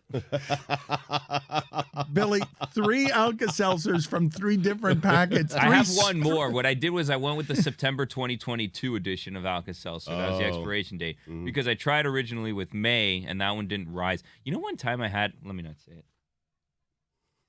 He just ejected. He really did. It keeps pretty well. I thought Alka-Seltzer lasted a decent amount of time. But Dan, when you put an Alka-Seltzer into water or you put like airborne, you have to sit there and make sure that thing dissolves. You have to preside over it like you're its boss. But this is okay? not this. I'm not. Do your job. I honestly, the thing that I want a time capsule on Billy is not the visual I walked in on. It's the next thing. Of course, he had 3 different Alka-Seltzer packets from 3 different boxes. As I imagine, these things go months from expiring that are just bouncing around in his duffel bag for probably 2 or 3 years, I would imagine. Well, yeah, but the thing is there was some sort of spring cleaning here at some point in time, and I had what I thought was Alka-Seltzer here that I couldn't find anymore, so then I was scrambling because I cleaned out my backpack recently, and luckily I had Alka-Seltzer in my backpack. If not, look, at the very least we would have never been having this conversation had I not saved 3 different batches of Alka-Seltzer.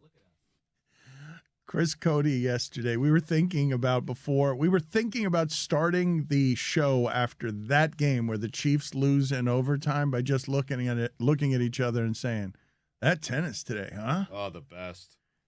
Am I the only one that doesn't give a shit about that? Yeah. I saw everyone on Twitter getting all up in, what were they, up in arms?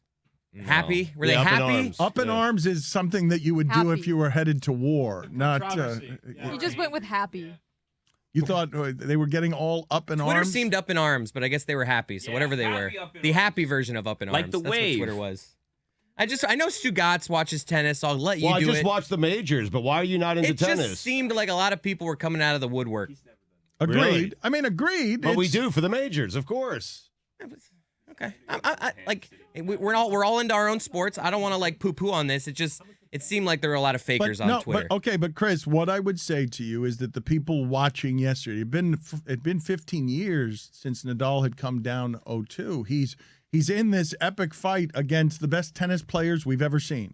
Bigger, stronger, faster. Federer, Nadal, Djokovic. This is the best era of men's tennis ever. It's 3 Michael Jordans playing against each other. You can make the argument any one of them is the best player ever. And Nadal yesterday shouldn't have won that. It's another young up-and-comer. These mid-30 guys should be up out of here.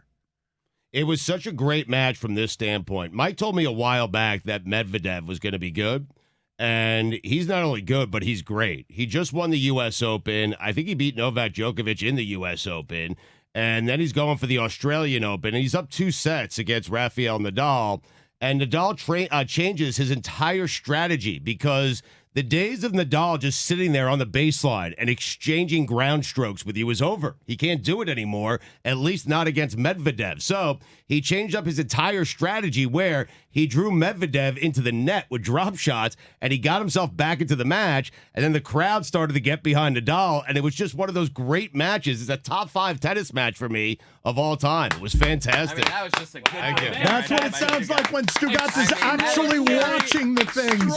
This is what it sounds like when Stugotz turns a television Not a on. box score. Not a box score. That was You not box watched score, That was Stu. Stugotz. That was watching sports, Stu. Stugotz watched sports. That's how low the bar is. Let's get him the top 5 tennis matches of all time, according to Stugotz. I stole it from John McEnroe. Johnny Mac. Number 5. Hold on a second. I thought you'd know them from memory. I thought you would know. What do you mean, hold on a second? I don't think that you need to memorize. I had to rearrange the order, Dan. Whenever you put a new match into the top 5 matches of all time, you got to rearrange stuff, and that's what I had to do. I Fair want to make enough. sure I had the right one. My I bad. had it now. Momentous occasion. Right. My man, Yeah. this is a big deal here. So we have cracked the top 5 yesterday. Top 5, because that's what it was, Chris. What you're missing out on is what you saw yesterday, whether you like tennis or not, whether you care or understand how lonely it is for those guys in their mid-30s to play that sport for that long when it just eats up young people because it's just a droning boredom that you gotta. I think you almost have to be like have some sort of obsessive compulsive tick to do that lonely thing all the time. It's not teammates. It's not anything else. It's just go out there, practice, sharpen, sculpt. I think a lot of people yesterday, if you simply love sports, just period. How did a guy become a champion? How did a guy or a woman become the best I've ever seen? How? Where did it come from? Nadal is at the end of his powers. It's not up for dispute. He is not. He's got one arm bigger than the other. One mutant arm bigger than the other. That's all I think about. When you say Nadal to me, that's my word because association. he's been sculpting this thing, but it should be done. It should be over. And yesterday, that should have been over. Young person coming for your stuff when you're down 0-2, and it was 3-2. It was also 3-2, 0-40. Yes. So. Look at you watching some tennis. How about that? Because this. And it's Love 40. That's a fun. Yes, my fault. Mm-hmm. I am nothing but a bandwagon person here. I'm not professing any expertise. I've paid attention to tennis over the years, and this is the best of it. And it's been the best of it for a long time because these guys are so much stronger than Sampras and Agassi. And the competition is these 7-footers with the 150-mile-an-hour serves. Totally different game than the one that we grew up watching. But that's sports at its best. That's a champion at the very end of his fumes. And amazingly, Federer's got 20, Djokovic got 20, Nadal had 20 majors, and yesterday got his 21st. It's a beautiful sports story. So he's the greatest of all time? No, he's not. For now.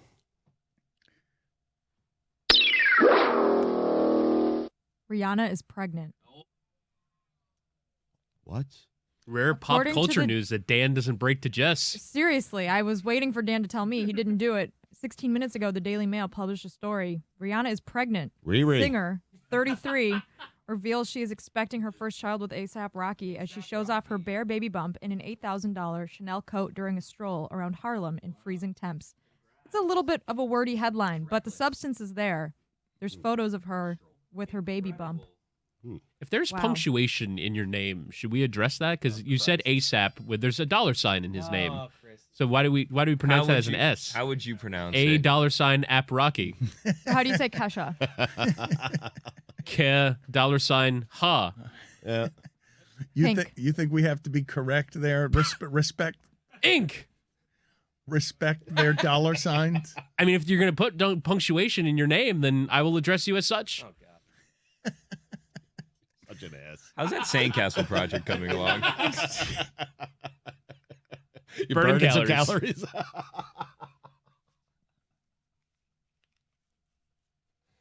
Found the list. We can pick it up there if that wasn't the ending. That can be the end of a segment. First segment of hour one, right? 15 minutes. We could do your top 5 here if you want. Sure.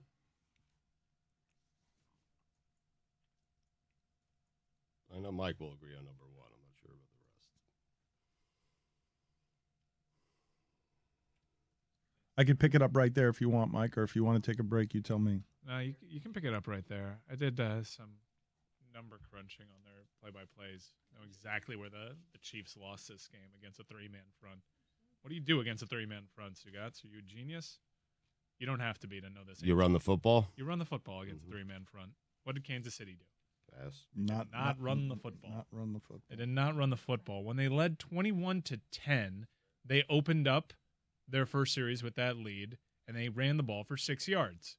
All right, that's a good play. Anything over 3 yards on the ground is a productive play, especially when you're playing with the lead. That's kind of optimal. They averaged 6 yards a carry yesterday for the game. I know. 6-yard rush. Follow that up with a pass. All right, they somehow extend that drive. First down, 4-yard rush. That's a productive play. You run that 4 yards a clip, you're going to get a first down every time. Second down, pass. That drive ends in a punt. 21-10, first down. What do you got? A pass. Then they get another first down. They run the ball. That turns into a first down. Then they don't run the ball again. Then it's 21-13, first down rush. 7 yards. Second down, interception. 21-21, 3 straight passes. They ran the ball 5 times during that stretch where they led 21-10. And they were running the ball effectively.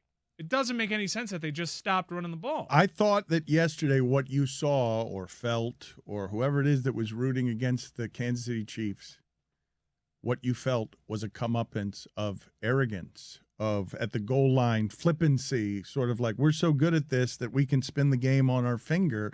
And I don't blame you for trusting Patrick Mahomes more than you trust anything that you have. But over the course of the season, when the Chiefs have appeared constipated, it's because they are daring Patrick Mahomes to not have ego about needing the 30-yard play, to throw to Tyreek Hill underneath, to do all this stuff that involves checkdowns that he doesn't want to be doing. It was just odd to see him not realize they didn't have any timeouts. The play call was fine. I mean, the play before was 4 seconds. They had 5 seconds to go. You're talking about the end of the first half. Yeah, Mike's talking about something else. Mike's talking about... Yeah, I'm talking about after halftime, after that disastrous end where they come away with no points because the play call was bad, but on top of the play call being bad, Patrick Mahomes took the worst option within that route tree because he thought he had a timeout and he thought he could do this all within 5 seconds. Right. It was bizarre, but they ran 5 times when they were leading 21-10, and they were running. I understand McKinnon and Edwards-Helaire, that's not sexy for a Kansas City Chief fan. But they were effective yesterday. They were running the ball effectively, and that would have iced the game. And in overtime, for them to not realize, oh, man, we only got 3 points in this second half. We're having a problem with this 3-man front. What are we going to do? We won the coin toss. 3 straight passes. Third one's an interception. Just run the ball. Well, the other variable, too, is... That's on Andy Reid, though, no? And Bieniemy. Yeah. The other variable, though, is we saw Patrick Mahomes running around so much that I wondered whether they'd have to use one of the timeouts just so he could catch his breath. The other variable is when you don't run the ball at all, Stugotz, guess what happens to their pass rush at the end of the game because they haven't been leaned on the entire second half. All of a sudden, you got 3-man rushes getting near Mahomes because they're not gassed, because you haven't had your fat guys just leaning on them all game. But when I speak of comeuppance and arrogance, I believe that the reason America hates the Kansas City Chiefs is because of Patrick Mahomes' brother. That's the reason? The unearned arrogance of, wait a minute, you want to be TikTok famous for earning nothing? What else do TikTokers get famous for, Dan? This is the thing. You just do a little dance and you get like 5 million followers. Jackson Mahomes has done nothing wrong except for that accidental faux pas on Sean Taylor's retired number, which I blame on the Washington football team. People need to lay off Jackson Mahomes. He's just a young guy trying to have fun on TikTok. Why is he on the field? His brother's the quarterback. A lot of people are on the field pregame. He's not on the field during the game. He's in a suite. Yeah, who isn't on the field, honestly? You would be on the field. If Lebo was a starting quarterback for the Chiefs, you'd be on the field. I would be dancing on the field. Yes, I would be doing TikToks with little heart shapes with my fingers in front of my 1997 Bulls Was that a passionate t-shirt. defense of Jackson Mahomes or TikTok as a platform? Both. Shortcuts to fame, I think, is what Jessica is advocating for. Just give me a goddamn Dyson Airwrap, Dan. That's all I'm asking from you. Jackson Mahomes is annoying, though, right?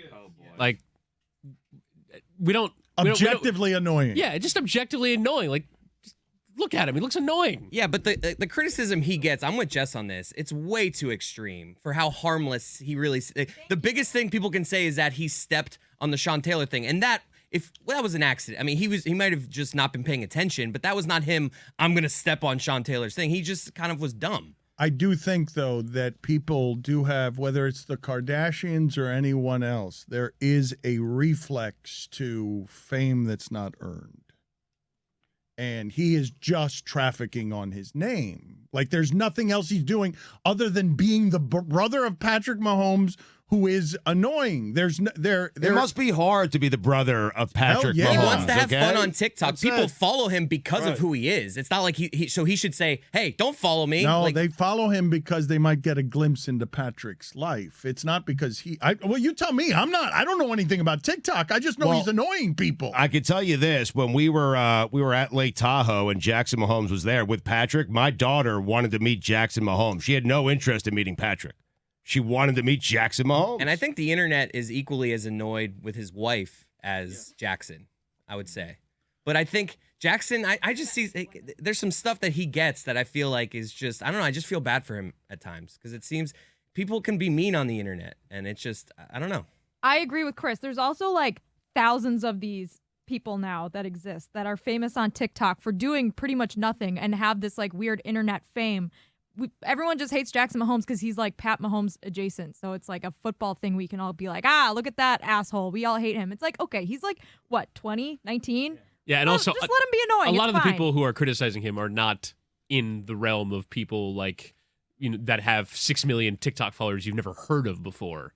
Like, you don't know who they are. You know who this person is because of his relationship to Patrick Mahomes. You don't know who any of these other people are that are engendering these massive followings because you don't live in this world. But you guys help me with this because I certainly don't live in this world, so I don't understand how K-pop gets Andrew Wiggins into the NBA All-Star game. This is K-pop can do whatever it wants, can create any reality that it wants, and I have no access to that world. Help me with this part of it as it relates to Jackson Mahomes.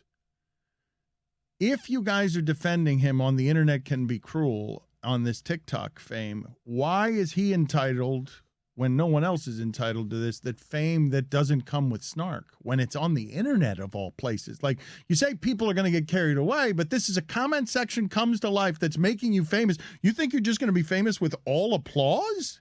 You think you've got to be polarizing in order to be that famous, unless you're K-pop. Am I wrong? Like, you can't be just is he teenage beefcake? Is that what's happening here with young people where they like to see him dance because he's cute?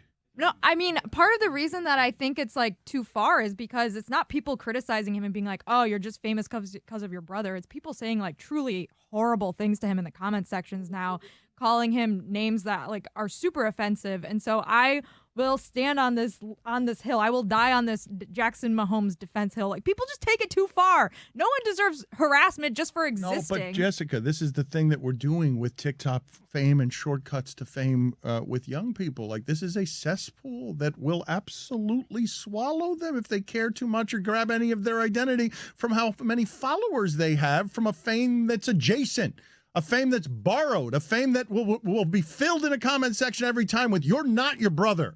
That's a mental health minefield for a young person to deal with, just being Patrick Mahomes' brother. Period. But he's doing it publicly, and he's flashing the flash that his brother has, and the fame his brother has earned. He's borrowing, and I don't expect that to be nice. I don't expect human beings in 2022 who exist on the internet and create shadow accounts to be cruel, to be nice to a guy who you're looking at and say, well, why are you famous? For what?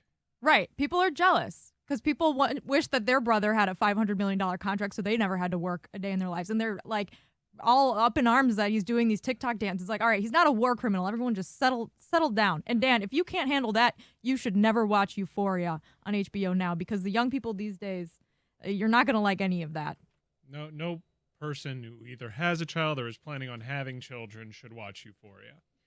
Just don't do it. Put it on the poll, Guillermo, at LeBatard Show. If you have a child or are thinking about having a child, should you watch Euphoria? Your kids don't watch Euphoria, Stugotz? They're lying to you. They're watching it. What do you mean? They're watching it. And you should be deathly afraid. That teenagers are behaving poorly? Look, I haven't seen studies on this, but I imagine you're far more likely to die choking on your own vomit if you watch Euphoria. Put it on the poll, Guillermo, at LeBatard Show. Are you far more likely to die choking on your own vomit if you watch Euphoria?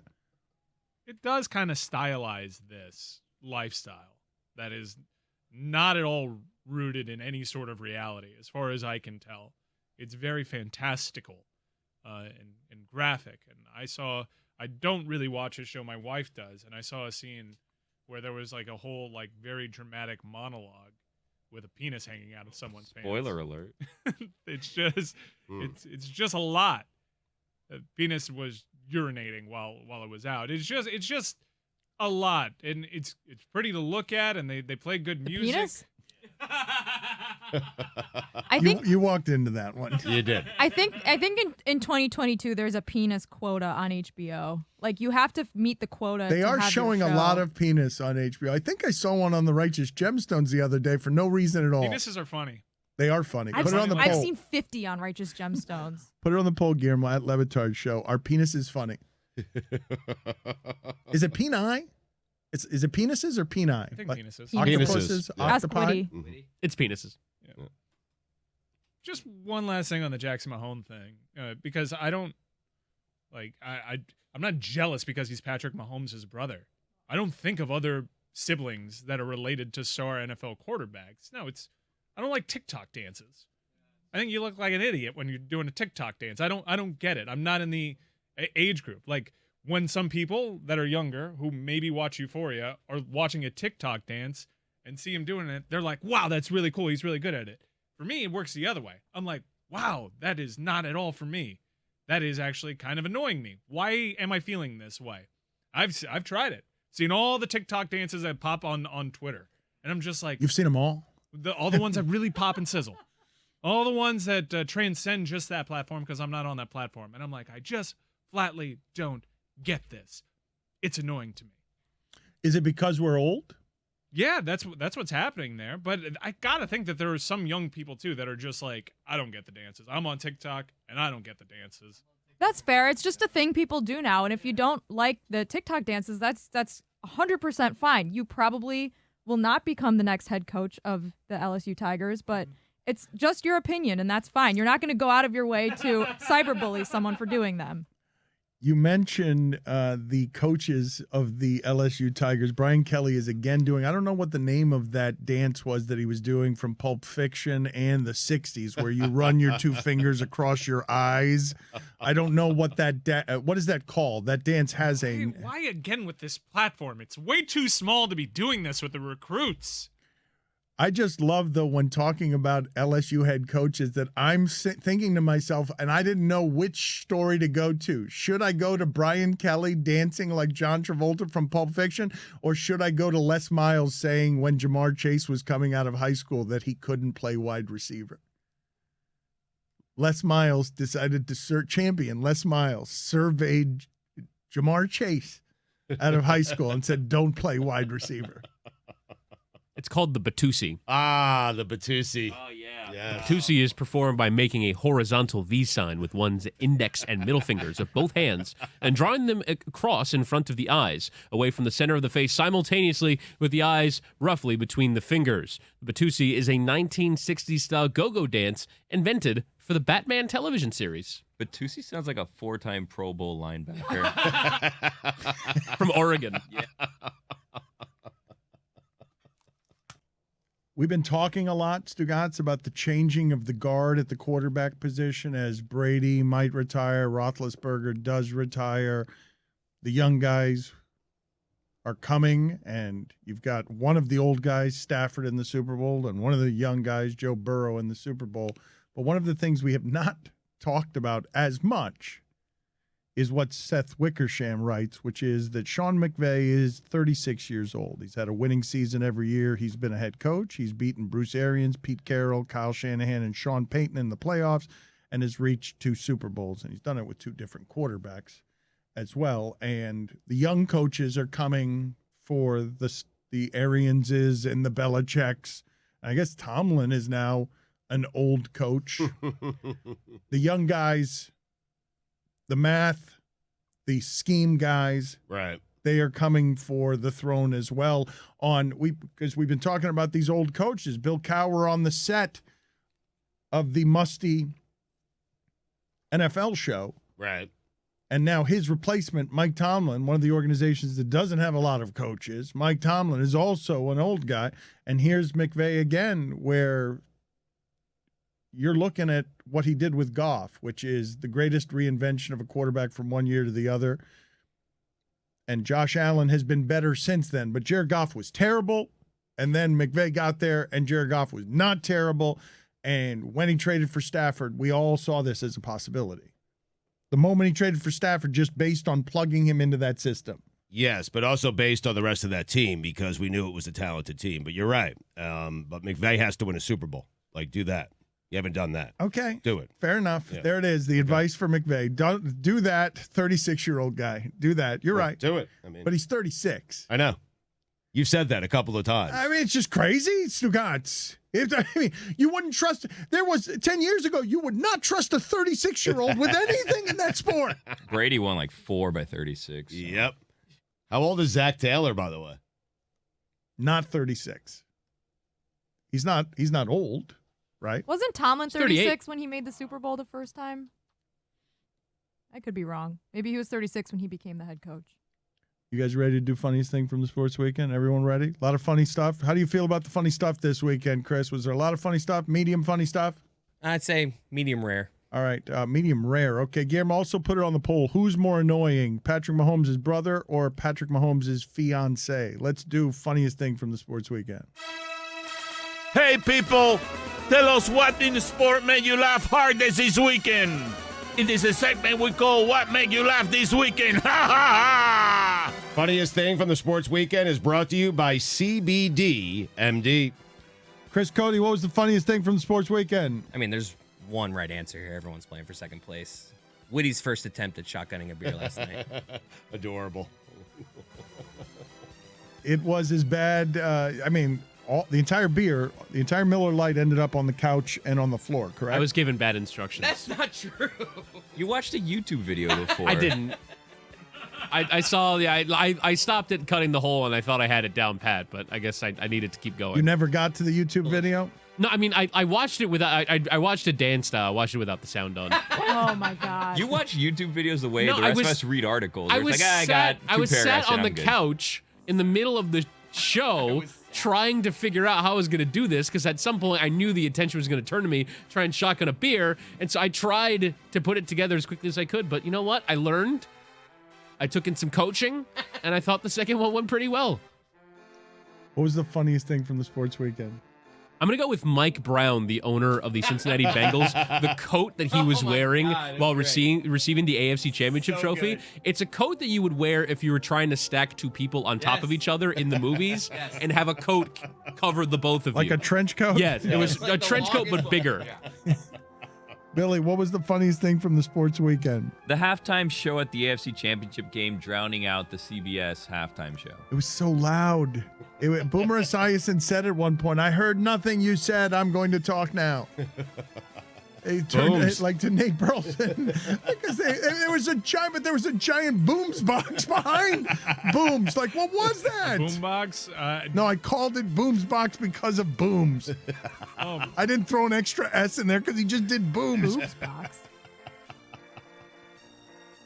Jessica, what was the funniest thing from the sports weekend? Whatever. It was a guy at the Chiefs game eating a steak with his bare hands while his female friend next to him had two different beers, double fisting. Were you envious of the guy eating steak on a stick? Honestly, yes, I was very envious. It looked a little overcooked for me, though, but I respected the play. I mean, beasts eat steak that way. Like what? Like what is that? Bare hands with a steak? What's wrong with you? Oh, let me just pull out my fancy knife and fork and tuck a napkin into my shirt because I'm at the Chiefs game and I need to be fancy. No, it's a football game. You gotta get dirty. Get the blood all over your hands. Don't eat a ladies. steak if you're not going to eat it with a fork and knife. This is just sad. Could you It's ever just sad. imagine just grabbing a piece of steak and Yes. Yes. like gnawing it? I mean, that's I did it yesterday. The fashion choices on this show today as a result of the cold are astounding. Witty's wearing gloves. it's cold in here, Lewis man. is wearing a ski hat that covers his face, like his nose. It's and his 55 degrees And I'm wearing here. this puffy jacket. Like, it's a bit excessive by all of us. 55 degrees out. It's 45 in the studio, Dan. My nose is dripping. Real feels like 32. I wish I had a steak to warm my hands. Billy, what was the funniest thing from the sports weekend? The halftime show at the AFC Championship game, Sorry, the music I was so forgot. loud. My it bad. went over the CBS Jessica, version. what was the Booms. funniest thing from the The Booms guy with box? the steak. Chris Cody, what was the funniest thing from the sports weekend? Witty shotgunning a beer down. Whitty, what was the funniest thing from the sports weekend? Mike Brown as Inspector Gadget. Mike Ryan, what was the funniest thing from the sports weekend? The Philadelphia 76ers welcomed great luminaries to their Lakers game, and they posted Dr. J on their screen, and they misspelled his last name. Oh, man. Julius Erving spelled like Kyrie spells his last name instead of the way Dr. J spells his last name. That is a legend for the Sixers. Not They how you spell it? misspelled his name in front of their own fans. I legitimately Spell thought it J. when you said that. Yes, I legitimately thought it was J-A-Y that they had misspelled, that they had gotten that part wrong because I made Dr. J's last name J. Dr.J. Put it on the poll, Guillermo, at LeBatard Show. Should Julius Irving's last name be Irving or J? Stugotz, what was the funniest thing from the sports weekend? The great Greg Cody dressed as Walter Mercado. # Mercado Schlong. He didn't try at all. He's the best. He wore a cape and lipstick, and that is a dishonor to what it is that everything that Walter Mercado was doing with his the late part of his life. Then we got in the car. He's like, that was fun. I was like, you always win. How drunk was he going home? How was he in general? How was he feeling? Because I couldn't believe. I thought the funniest thing of the sports weekend was us finishing up our show last night. And Greg Cody has 10 minutes of podcast he's got to do. Just done. And 30 seconds after introducing his podcast, he says, "You guys take it over from here. I'm out of gas." That's how you do it. And it wasn't a question posed to anyone. It was just like, please, someone else go. He just kept saying that the games were fantastic. He had no opinions, nothing to say, and then he just threw it to us. Check it out. Greg Cody Show today. Greg Cody Show featuring Greg Cody. With Greg Cody. What about you, Stugotz? I want to do you again. What was the funniest thing from the sports weekend? Greg Cody dressed as Walter Mercado. # Mercado Schlong. How does he always win, Chris? I mean, he's lovable. He's the most genuine of all of us. Like, it's the least amount. Like, we all, like, we sometimes play into something. He is just him. Did you make the choice between him and Billy Corbin yet?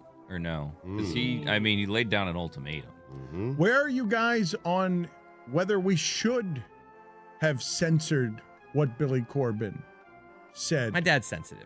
I think he didn't say anything that's worth censoring. I mean, he just was mean. But he believes your dad was very upset. The reason my dad is sneaky, very sensitive. The reason your father was mad at me, Not so sneaky. He was not mad. He was angry at me than he was at Billy Corbin for saying it. He's angry at me for airing it. And I'm looking at him sideways like, what do you mean? I'm not going to cut it out. I don't even understand what he was asking me. Like, he works in journalism. Like, what do you mean cut it out? You can't censor another journalist. Greg should know that, right? Right. It would be like if the Dolphins called him and be like, hey, that column you wrote about Stephen Ross, take out that line about everything that Stephen Ross has done wrong while owner of the Dolphins. Like, you, for a living, you write criticism. But if that's the place that the stand's being taken, Billy, I understand that everyone loves Cody and everyone prefers Cody hijinks to Billy Corbin railing against the corruption in this city. But if the stand on getting rid of Billy Corbin is that we should have censored Billy Corbin, how can we ride with that? I think people choose fun over journalism. Mm-hmm. So you want to run off Billy Corbin because we should? If we have to. Yeah, if it means Greg's not coming back. Greg, and right. again, this double Billy situation is very confusing here at the office. Weekend observations brought to you by Miller Lite. Great taste. 96 calories. Available for delivery. Beer delivery. Sounds delightful. We are a bit of a zoo here. Stugotz, just before starting this, shot one of those guns right at my face, right before starting. The sound is magical. There's just something very soothing about it. I think we should put it on the Calm app. Really? It feels. You're gonna meditate to it? It's a wonderful sound. I don't even know what kind of gun is that. What is that? Okay, very good. No idea. Dan, until this past weekend, he hadn't won a major in 2 years. He had surgery, and many thought we had seen him win his last major. But after watching him pick wedgies and make awkward faces for over 5 hours en route to winning his second Australian Open, Dan, make no mistake about it. Rafael Nadal is back. Rafa. No athlete in the history of sports is more associated with picking wedgies than him, correct? He's the guy. Still my top 5 tennis matches. Let's do it. Yeah. Let's do it. Because the funny thing about, I think we'd agree on this. Will we not agree on this? That for all the talk of how heartwarming Nadal yesterday, he's the 3rd best from the group, correct? No, he's the best. No, Nadal. He's got is 21. The Yeah. The other Nadal's two have the 20. best. Yeah. When he's healthy, that's the only thing that was stopping him from owning that record before was the injuries. No, he's the best when he's at his peak fitness. He's won every major at least twice. Although Djokovic is, I mean, Federer's pretty. Nah, but flat track bully Roger Federer. All right, number 5, Stugotz. 85 French Open women's final.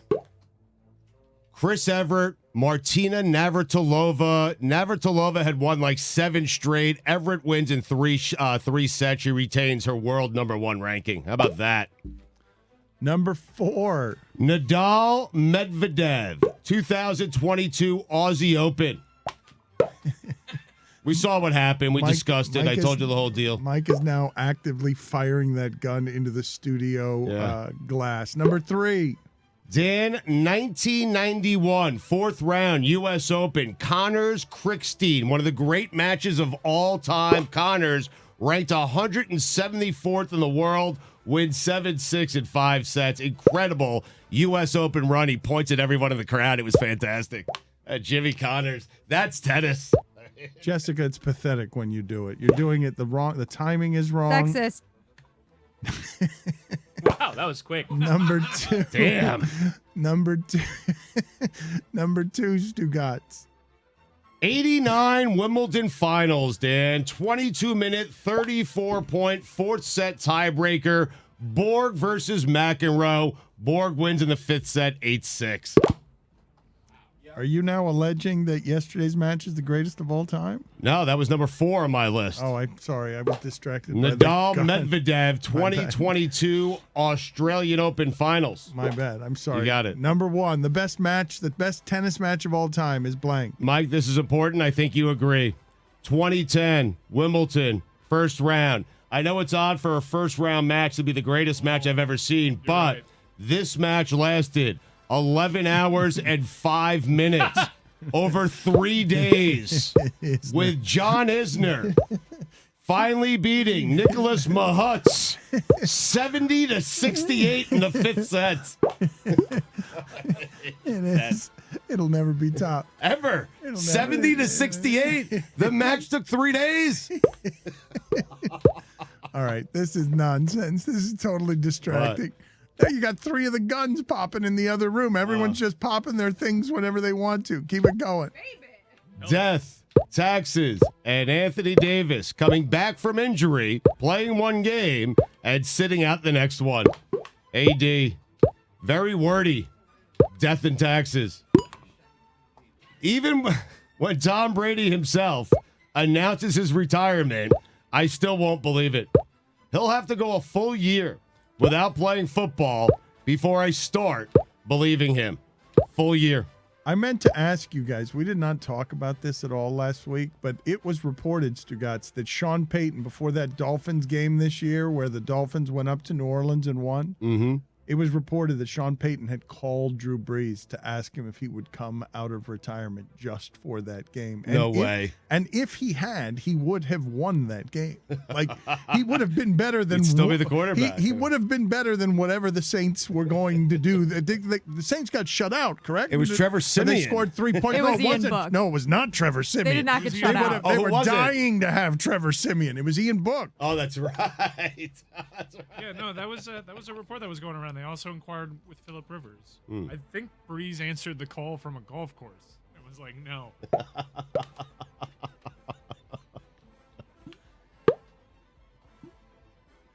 Are you guys actually playing with guns, or are those the sounds in my head? I mean, Stugotz, have you not noticed that we have been playing with it with the Hey! actual guns? It's a lot of fun to make the sound with the guns. you're right. Another ball. Wow, it is fun. Nathaniel Hackett said he's ready to get to work on the Broncos offense. Translation, Aaron Rodgers headed to Denver. By the way, never trust a guy named Nathaniel. Top 5 names not to trust. Oh, man. Number 5. Oh, really? Just Okay. first names, yeah. That not You to trust in Nathaniel? Because I would not, Dan. It's a dangerous game. Don't do it. I care about you. Number 5. Elon. Number 4. Judas. Wow. 3 better than Judas. Strong start. Number 3. Donald. What happened? Number 2. Nathaniel. And finally, the number 1 name not to trust. Stugotz. Oh, I thought for sure Adolf would make an appearance in that Whoa. list. What happened? Finding 3 better than Judas was impressive. Fair Like play, that? Stugotz. Thank you. Mobile orders at Starbucks have become a major problem. You know what the M in mobile order stands for, Dan? Major problem. Major problems. I'm telling you, I'm walking in there. They're not, listen, they are not serving the people who are walking in and waiting online. All they're doing is taking care of their beloved mobile orders. It's annoying. How about me? I'm sitting there. I'm at the counter. I want to order a double espresso, and you're not even paying attention to me. Why? Because you're making all the mobile orders for people who aren't standing in front of you. Why don't you just order on mobile then? I don't know how.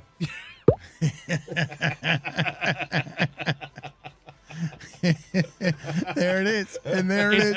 It's the greatest. Sometimes you go to a Starbucks and there's 15 people in line, and you cut them with your mobile order that, Yeah. that you placed when you took off. It's the annoying. Best. No, it's the best. No, but how about me? I'm sitting there. I'm standing right in You're a front sucker. of you. I want to order You're a a sucker drink. for and not all- ordering mobile. Yeah, but the people aren't there yet. That's right. That's why the they're point. that's why they're doing it, so that they can get past the grandpas that don't do it mobily. Gotcha. We are getting aced out, Stugotz. Yeah, from, we are. from everything. They're just, I everyone, just want to show up and order a coffee. Everyone's elbowing us out, and you're standing in the middle of the store without realizing that you're your great grandfather. Everyone's getting coffee. No one's ordered. No one's saying a word. I'm sitting here trying to speak, trying to order coffee, but everyone who's not saying anything and not trying to do anything, they already have their coffee. Oh. Fun game. Wow, Jessica. What was that, Jessica? Trying to do 2 at once. Baby.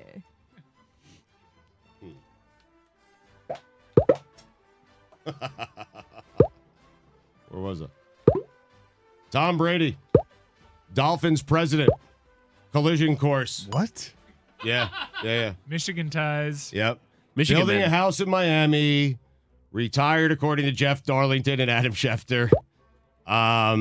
Stephen Ross, Jim Harbaugh, Tom Brady. How about that? Michigan man. If he doesn't play quarterback for the Dolphins. He might be quarterback and president. Yeah, put it on the poll, Guillermo. Would you like to see Tom Brady become quarterback and president of the Dolphins? Lane Kiffin plus a quarterback named Jackson Dart equals fireworks. Lane Kiffin has been waiting his entire life to have a quarterback named Jackson Dart. So awesome. They're going to score 100 points a game. They might give up 120, but who cares? Excited. Dan, remember when Bruce Pearl having a barbecue was a big deal? Shirtless Bruce Pearl at college basketball games was a big deal. He's got a lifetime contract. Wasn't he run from the sport, like banished for cheating? And now, no, never mind. Okay, very good. He's good.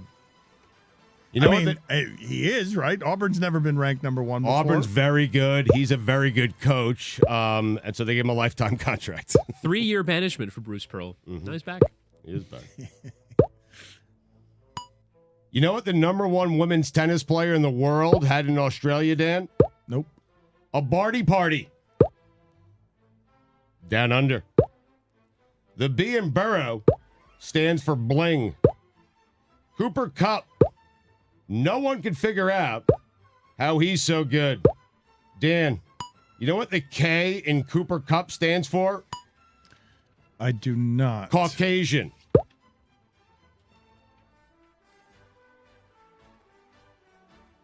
The Rams are playing at home, yet they are the road team in the Super Bowl. Super Bowl. The Stugotz is strong in you.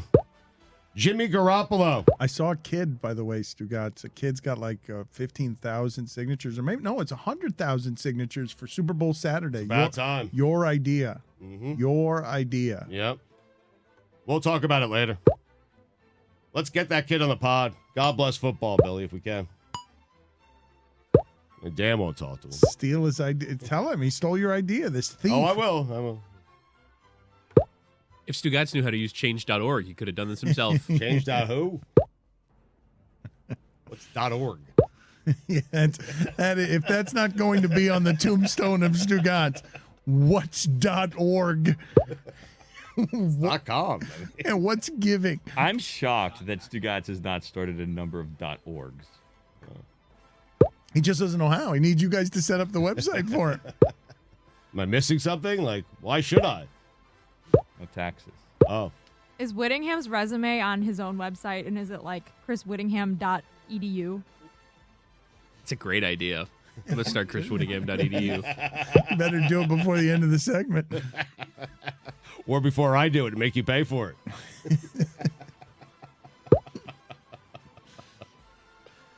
Jimmy Garoppolo, going back to pass, at times feels like a roller coaster. Hey, everyone, let's hop on the Garoppolo. I thought Garoppolo was going to make a play out of one of those crazy scrambles. He had like 3 of them late in the game, didn't he? Where he was just sort of running away in circles, trying to do the Mahomes from the rush and got outside it, but then. Poor T. Higgins. How come nobody talks about him? He's good. It's all Chase and Burrow and Chase, and no one talks about T. Higgins.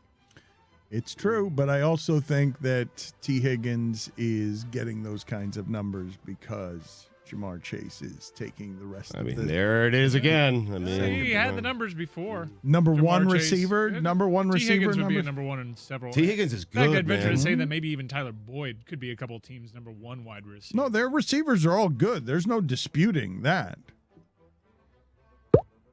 Dan, every now and then, a team drafts a player that completely changes the fortunes and the future of the organization for the better. A player who has what they like to call the it factor. Leader, calm under pressure, never gets rattled. A guy who says, hey, everyone, hop on my back. I'll take you to the promised land. For the Cincinnati Bengals, that guy is Evan McPherson. He's the cocky kicker. He's going to do so many interviews the next 2 weeks. Oh, he's good. Until he misses one. And then we'll rip him to shreds because he's a kicker. He's going to enjoy the next 2 weeks, though. Yes, he is. Patrick Mahomes, do it in the postseason. Dan, maybe now you see that something is just a little off in Kansas City. If not, no big deal. Perhaps you'll see it your next game. Oh, wait. That won't be until September. That's right. Mm-hmm. The Rams won despite Sean McVay. Has the term a team is a quarterback away ever been more true than it is right now in San Francisco? Something to ponder, right? I mean, they are a quarterback away. They really are. And your quarterback can't just be 21 touchdowns, 12 interceptions, right? Because those numbers would have been fine. Those numbers got Troy Aikman in the Hall of Fame. Different time, though. I know. They gave the ball to Emmett 1,000 times a game. I know. But they're throwing the ball to Samuel. They're getting it to Samuel. That was moving, I thought, at the end of the game. Samuel, who's given his entire body, his wrecking ball of a body, to wanting it, was clearly just broken, emotionally broken, consoled by Odell Beckham in a way that has ruined Mike's next 2 weeks and turned his mentions into a dumpster fire. How annoying was that, Mike? He had a good game. He's a good player. He's still a good player. He's going to be a major part of a Super Bowl team, and now he is leader guy. He is. He's mad that Odell Beckham. It's just because, how bad was it in your mentions yesterday? Was it terrible? Hey, he's got like a weird cult fan base around him. No, it's not great, man. It's actually quite painful. Sorry. Sorry. And Orgeron. Sorry to laugh. I'm allowed to laugh at your sports pain, am I not? Yep. Yeah. I mean, why do we do any of this, right? Just laugh at each other when they're suffering. Make us feel better about ourselves. Ed Orgeron, Zach Taylor, proof anyone can win with Joe Burrow and Jamar Chase. Seriously. Les Miles said Jamar Chase was not a wide receiver. I feel like I should say that every day until for the rest of the time. Champion coach. You know what the D in Daniil Medvedev stands for, Dan? I do not. Dude is a choker. Oh, come on. Hey, Jay was up 2 sets. 40 love in that third set and up a break, and he choked. An annual tradition, unlike any other. LeBron going back home for treatment, receiving said treatment, playing like he's 30 again, and none of us asking a single question. Very wordy annual tradition. It is, though, but it is a tradition. Every year he disappears for a little while in the season to get whatever. He goes to wherever the Jiffy Lube is to get right around the All-Star fixed. break. Everything gets cleaned out. Boom, 30. NBA Finals. The Chiefs won the Super Bowl when they won the coin toss against the Bills. I wrote that at 21-3. I regret that. Hell was I thinking? Speaking of hell, Art Briles. Dan, those are the weekend observations. The Joe Rogan Spotify story continues to evolve and is really interesting, Stugotz. Jordan Peterson appeared for 4.5 hours last week in a tuxedo, and Joe Rogan's climb has been a fascinating one. Counterculture, meathead, advocating psychedelics and alternative thinking, host of Fear Factor, reality fame, UFC meathead, comedian that becomes the new age's Johnny Carson. When comedians arrive, they do so on his platform. And now, over the last couple of years, as Spotify couldn't have known exactly what they were purchasing, a juggernaut that is such counterculture thinking that their value as a company has suffered because now Neil Young and other prominent artists are saying, I don't want my music on that streaming platform, either me or him.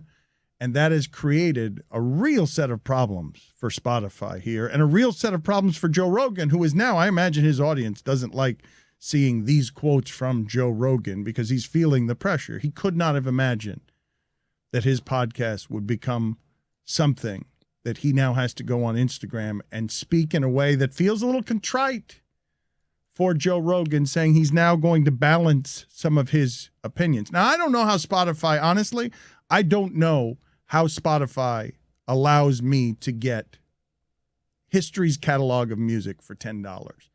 I do know that artists have a problem with Spotify because a lot of that money doesn't go to them. Right. It goes to bad record deals and a lot of other stuff. So artists already have a problem. Neil Young already had a problem with Spotify before all of this. This was the last drop in a bucket. Because artists, it's not right, guys. We shouldn't have every music throughout history, every song throughout history available to us for $10 a month. You're right, but selfishly, I enjoy that so much. No, of it's course. wrong, but I enjoy well, but it. It's just a loophole. Look, a million years ago, Pearl Jam, they were fighting Ticketmaster on all this stuff. The record industry famously abuses its artists, and I keep telling you to please pay attention to the UFC and what Dana White is doing, because the fight game, even in the fight game, Stugotz, which is as corrupt as can be, Don King gave more to the fighters than what's happening with these ironclad contracts that even the heavyweight champion of the world has signed at UFC that are super restrictive. And what's happening with Joe Rogan at Spotify is... To supplement your point on what the artists get paid, Spotify notoriously pays the least out of all the major streaming platforms. They pay about $2.29 per 1,000 streams to the artist. When you compare that to just Apple Music, which is probably their biggest competitor in the field, Apple Music pays $6.77 per 1,000 streams. Their Tidal and Amazon all pay much more than what Spotify does, and Spotify is the industry leader presently. Joe Rogan couldn't have imagined. I imagined when I read this, Stugotz, this is Joe Rogan being told he has to do this because their stock is taking a hit. Now, I don't know if that's so. I'm assuming it. It might not be so, but I'm gathering that there is pressure around this because you don't want a bunch of musicians starting to bring attention to all of this. And you do not want a parade of musicians doing this. And so Joe Rogan says, if there's anything that I've done that I could do better, it's having more experts with differing opinions right after I have the controversial ones. I would most certainly be open to doing that. And I would like to talk to some people who have differing opinions on the podcast in the future. I do all the scheduling myself, and I don't always get it right. Of Young and others boycotting the site, he says, I'm very sorry they feel that way. I most certainly don't want that. I'm a Neil Young fan. He was once a security guard at a Young concert. And he says, I pledge to balance out the more controversial viewpoints with other people's perspectives so maybe we can find a better viewpoint. I don't want to just show the contrary opinion to what the narrative is. I want to show all kinds of opinions. And this is exactly why it is that I didn't want to work for an employer anymore, because I didn't want those kinds of pressures governing what it is that is and isn't said. Are you saying in the event that you say something that might be deeply untrue and offensive? I just don't want someone telling me what I can say or what I can't say. He had no idea. He says one of the quotes I read from him. What he says is dangerous. Some of the stuff he says is dangerous. It's misinformation. Yes, and this is what's being protested. But one of the things that he's saying in this, Stugotz, is he never expected his podcast to be this. He's a comedian. But his podcast is this. And as it grows and becomes bigger with the platform, so does the responsibility of not being a jerk the entire time. Okay. And giving misinformation on stuff. Easy with the jerk and the rhetoric. I think a lot of people project this onto Joe Rogan. Some people may have heard your quotes directly and may have just visualized an angry Joe Rogan.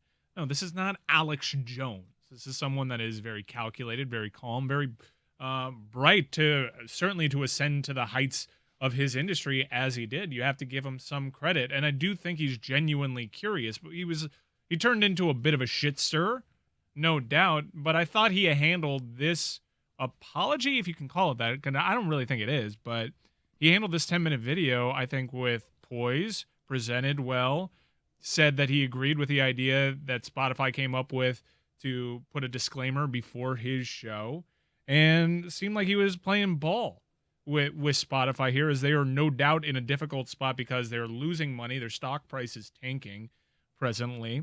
And now many artists are threatening to follow suit with Neil Young, and that's the crux of their business model. No matter how big Joe Rogan's pool is, they have $100 million invested in Joe Rogan, but no one's coming to Spotify without the music.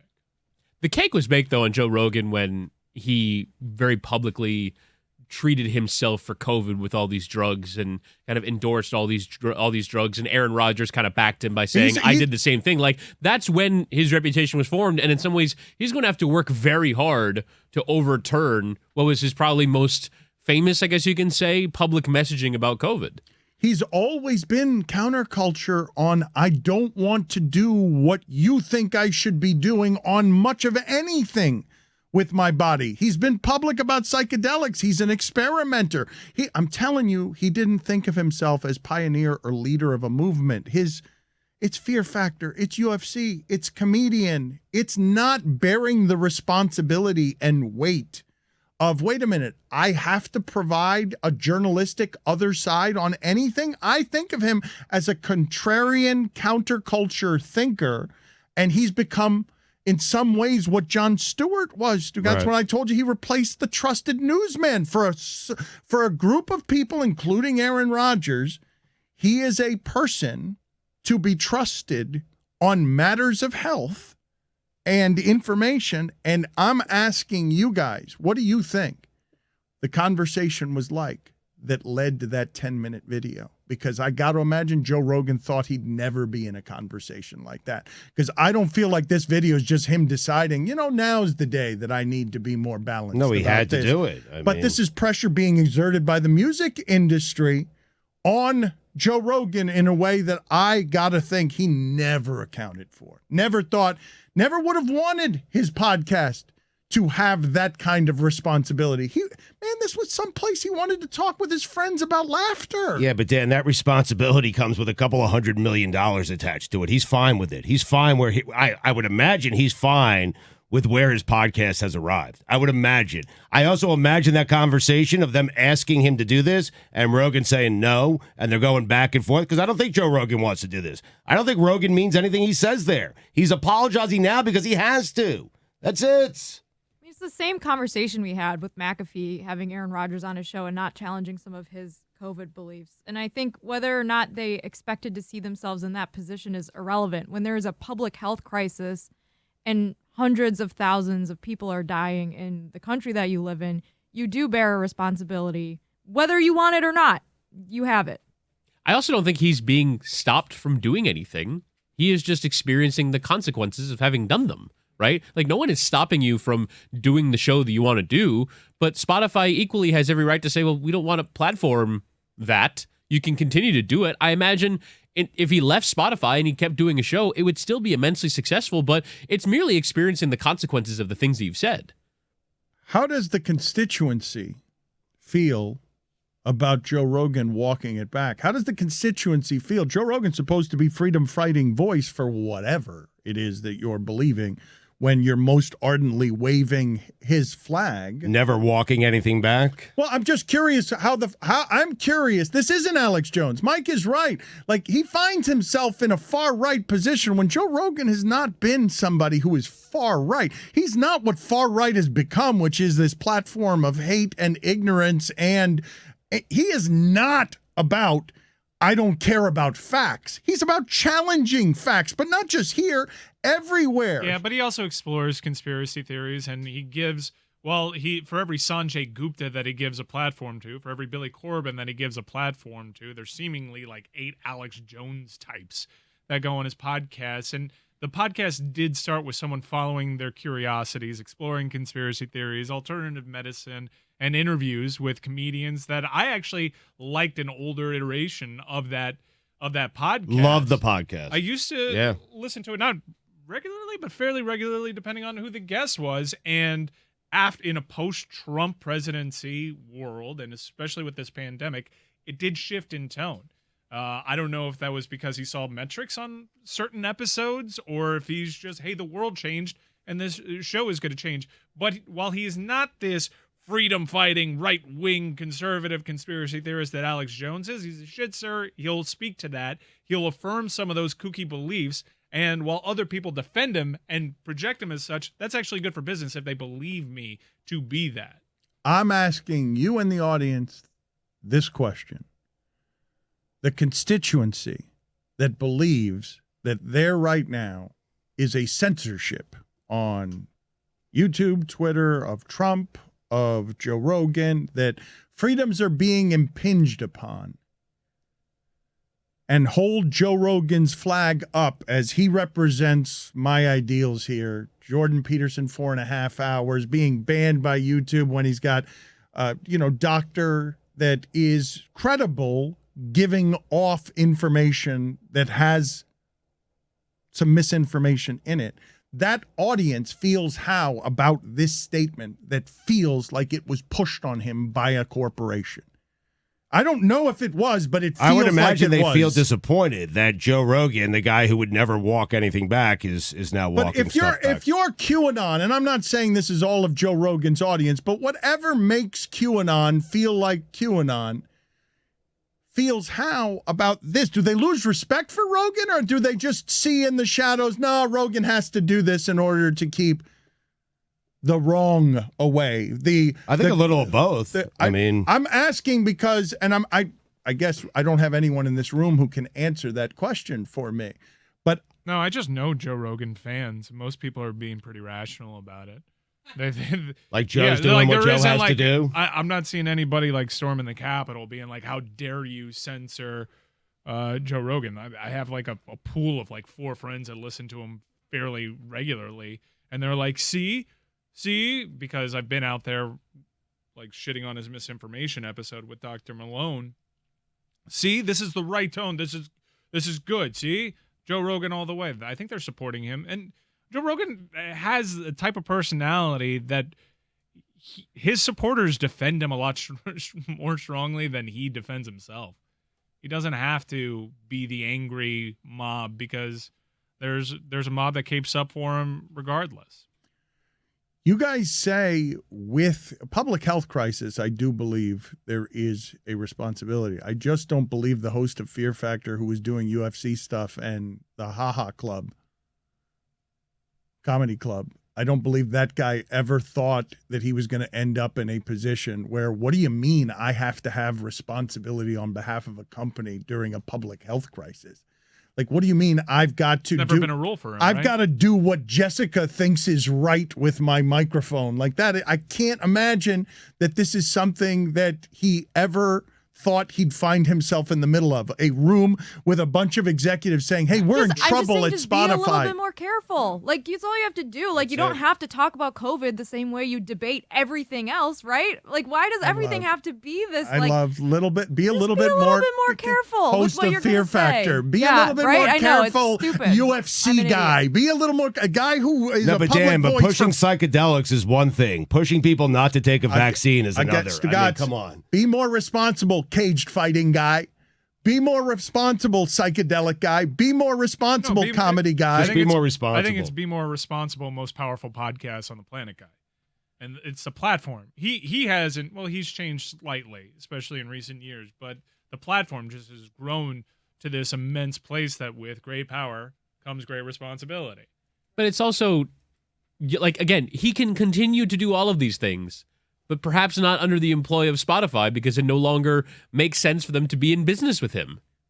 Right? Because if they're losing the artists that make their service valuable, then there at some point will cross a Rubicon where his value is superseded by their value. Not at some point. No, not at some point. We're at the Rubicon, at the Rubahoo. We're at it now. It's not at some point. The moment Joe Rogan is out there contrite, defeated, whatever it is that he's doing with walking back on, okay, I'll show both sides. Like, we're there.